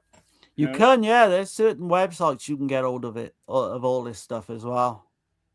JT says, I was in an Italian mood this morning, threw on Four Flies on Grey Velvet, as I haven't seen it in a while, and it's always been my least favorite out of Argento's unmatched 8-film run from bird to opera. Okay. Oh, man. See, I rate Four Flies. I got Four Flies. It's my favorite of the Animal trilogy, for sure. But I think it's the middle one for me, but I do rate it a lot. Yeah. See, he says, I still enjoy it more on the but I still enjoy it more so on this last rewatch than I threw on Cannibal Ferox after. Yeah, just to lighten the mood a bit. Yeah. Put on a bit of fair oxide. Let's see. Happy anniversary to one of the worst catastrophes in Earth's history, Chernobyl. Okay. Let's see. Texas says, Happy Alien Day. What's going on? Happy Alien Day. Yeah. We got a damn day for every day, don't we? We got Donut Day. Probably, yeah. Fucking Happy Don't Shit Your Pants Day. I don't fucking know. We should have a fucking Polselli Day. Yeah. We need fucking Bava Day, you know? What's going on? Where's the Argento Day? Fuck 'em, man. See, JT says, oh, damn, Chernobyl. I heard animals have started to chill around Chernobyl again after decades. Yeah, that shit's all in the earth, ain't it? I've seen documentaries on that place, man. I wouldn't go within fucking 1,000 miles of that place, to be honest. Fat Pig, the Conqueror says, out of curiosity, did anybody get that Eurocrime rarities that Vinegar Syndrome put out? I did order it. I'm still waiting on the notification, though. So I would imagine it's got to be soon, because I usually get it by the end of the month. Yeah. But yeah, I mean, Dirk will probably end up getting it, and we will cover them at some point. I'm which will make... Go on, sorry. I'm going to get that when it goes on sale. So, but we got to mention as well about... we did a poll kind of thing last week, didn't we? And the Eurocrime won out easily. So yeah, there's going to be more. Eurocrime won for sure. Yeah. Funny no one talks about 3 Mile Isle. Let's see. JT says, I really just wanted aliens to make their presence known already so I can ask them to take me zipping around the galaxy. Yeah. I do actually believe in aliens. I mean, some people do that already, you know, but with the help of probably some of the shit Polselli was doing when he made these fucking movies. Oh, yes. Let's see. Oh, Conqueror, drop your channel link if you want. I'd like to subscribe on my phone, and I can't click to your channel from here for some reason. Nice, man. Let's see. That's what I usually do, too. Okay, 1 second. I'm also on my phone. Okay, there's his channel, man. Check it out. Yeah, go over, sub, man. Everyone go over and sub. Oh, yeah. Let's see. There's not much on it. Just garbage videos. I tapes off my TV screen. Okay. I'll have to check it out.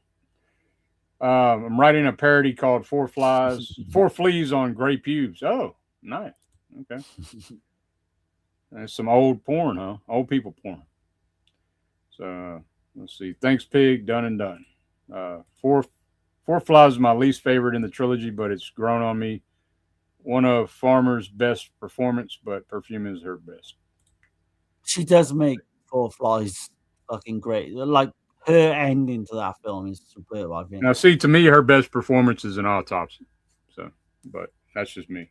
I would say Perfume as well, but I do like her performance, man, in Four Flies. I don't really like her though. I'm not a fan.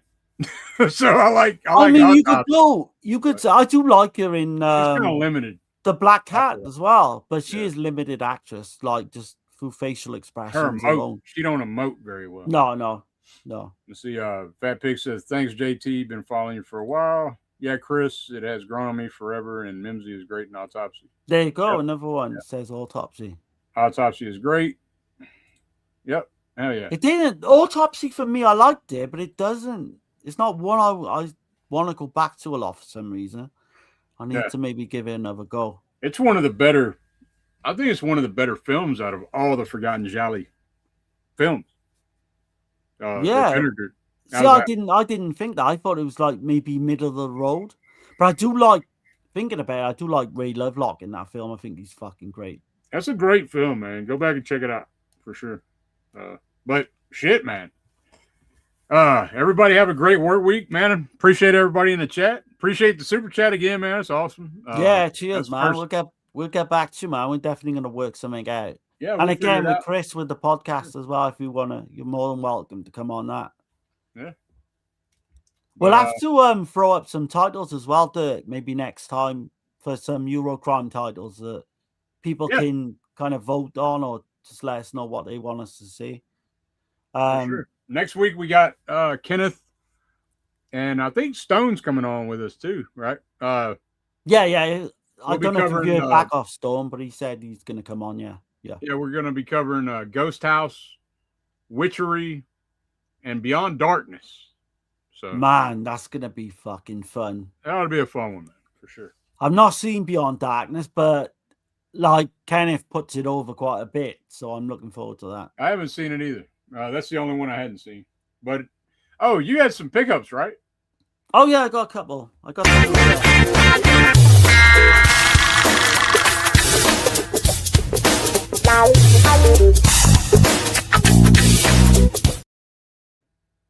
right. Do you know what? I had something in the back of my mind that I was going to do, and I just completely forgot. But yeah, I got a couple. I don't know if it, yeah. So first up, I'm reading a lot of Roberto Curti, right? So I found out he's done another couple of books. So Tonio Valeri, the films, Roberto Curti. And the reason I got this, he's the director of My Dear Killer, which is one of my favorite giallo films. Yeah. But I want to just explore all these Italian directors. Yeah. Like all different genres as well. So that's why I got that. Okay, I'm surprised at that. I didn't think I'd ever see you grab some shit with some spaghetti westerns.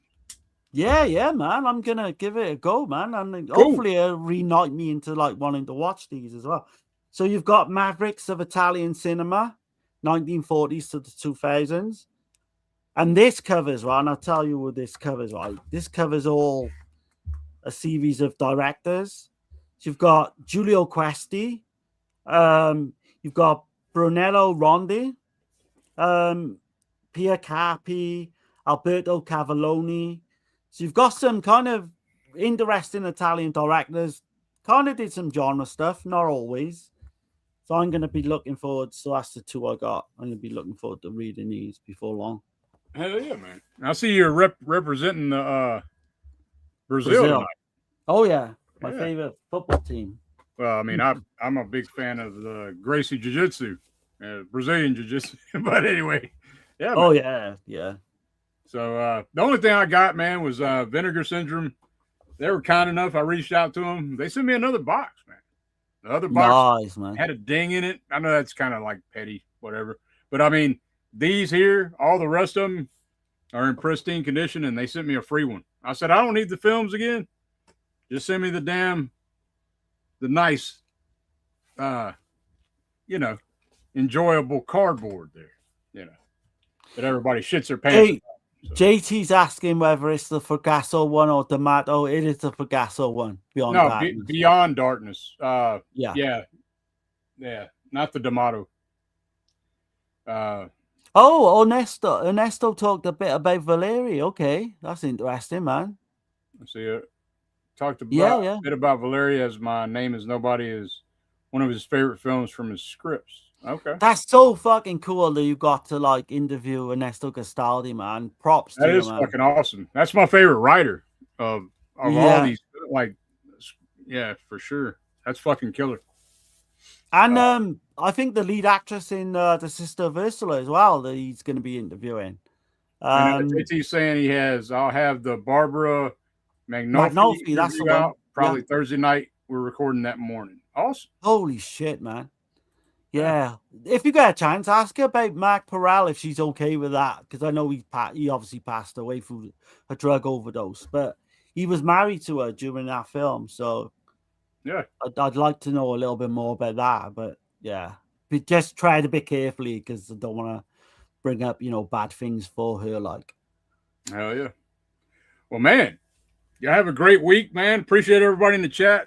As always, man, y'all make it killer all the time. Yeah, 100%. I love all you guys, man. Hell yeah. We got a lot of shit coming. We're just trudging along. We got some haters out there, but we love you. We love you too. So I mean, yeah. Right. I'm not going to celebrate 600 subs like I did early on in the week because it's gone down one, but we know no, who I it ain't is. even talking about We that. fucking know who it is. So I'm not worried about all that. I'm just saying in general, I know we got some haters, but we love you too. So yeah.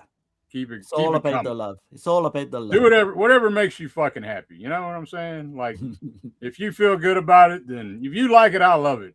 You want to fucking slap yourself in the fucking mirror? Be my guest. You know what I'm saying? Like, fuck. But you're doing something fucking right if you got haters. That's what I say. Oh yeah, man. You fuck! Look, it could be a pile of shit out of somebody's asshole. Yeah, some of that. But we're gonna get out of here, man. I don't know what else to do. I'm sorry, y'all. Appreciate everybody, man. We got some good stuff coming though. Yeah, 100%. And don't get off in your mind, man.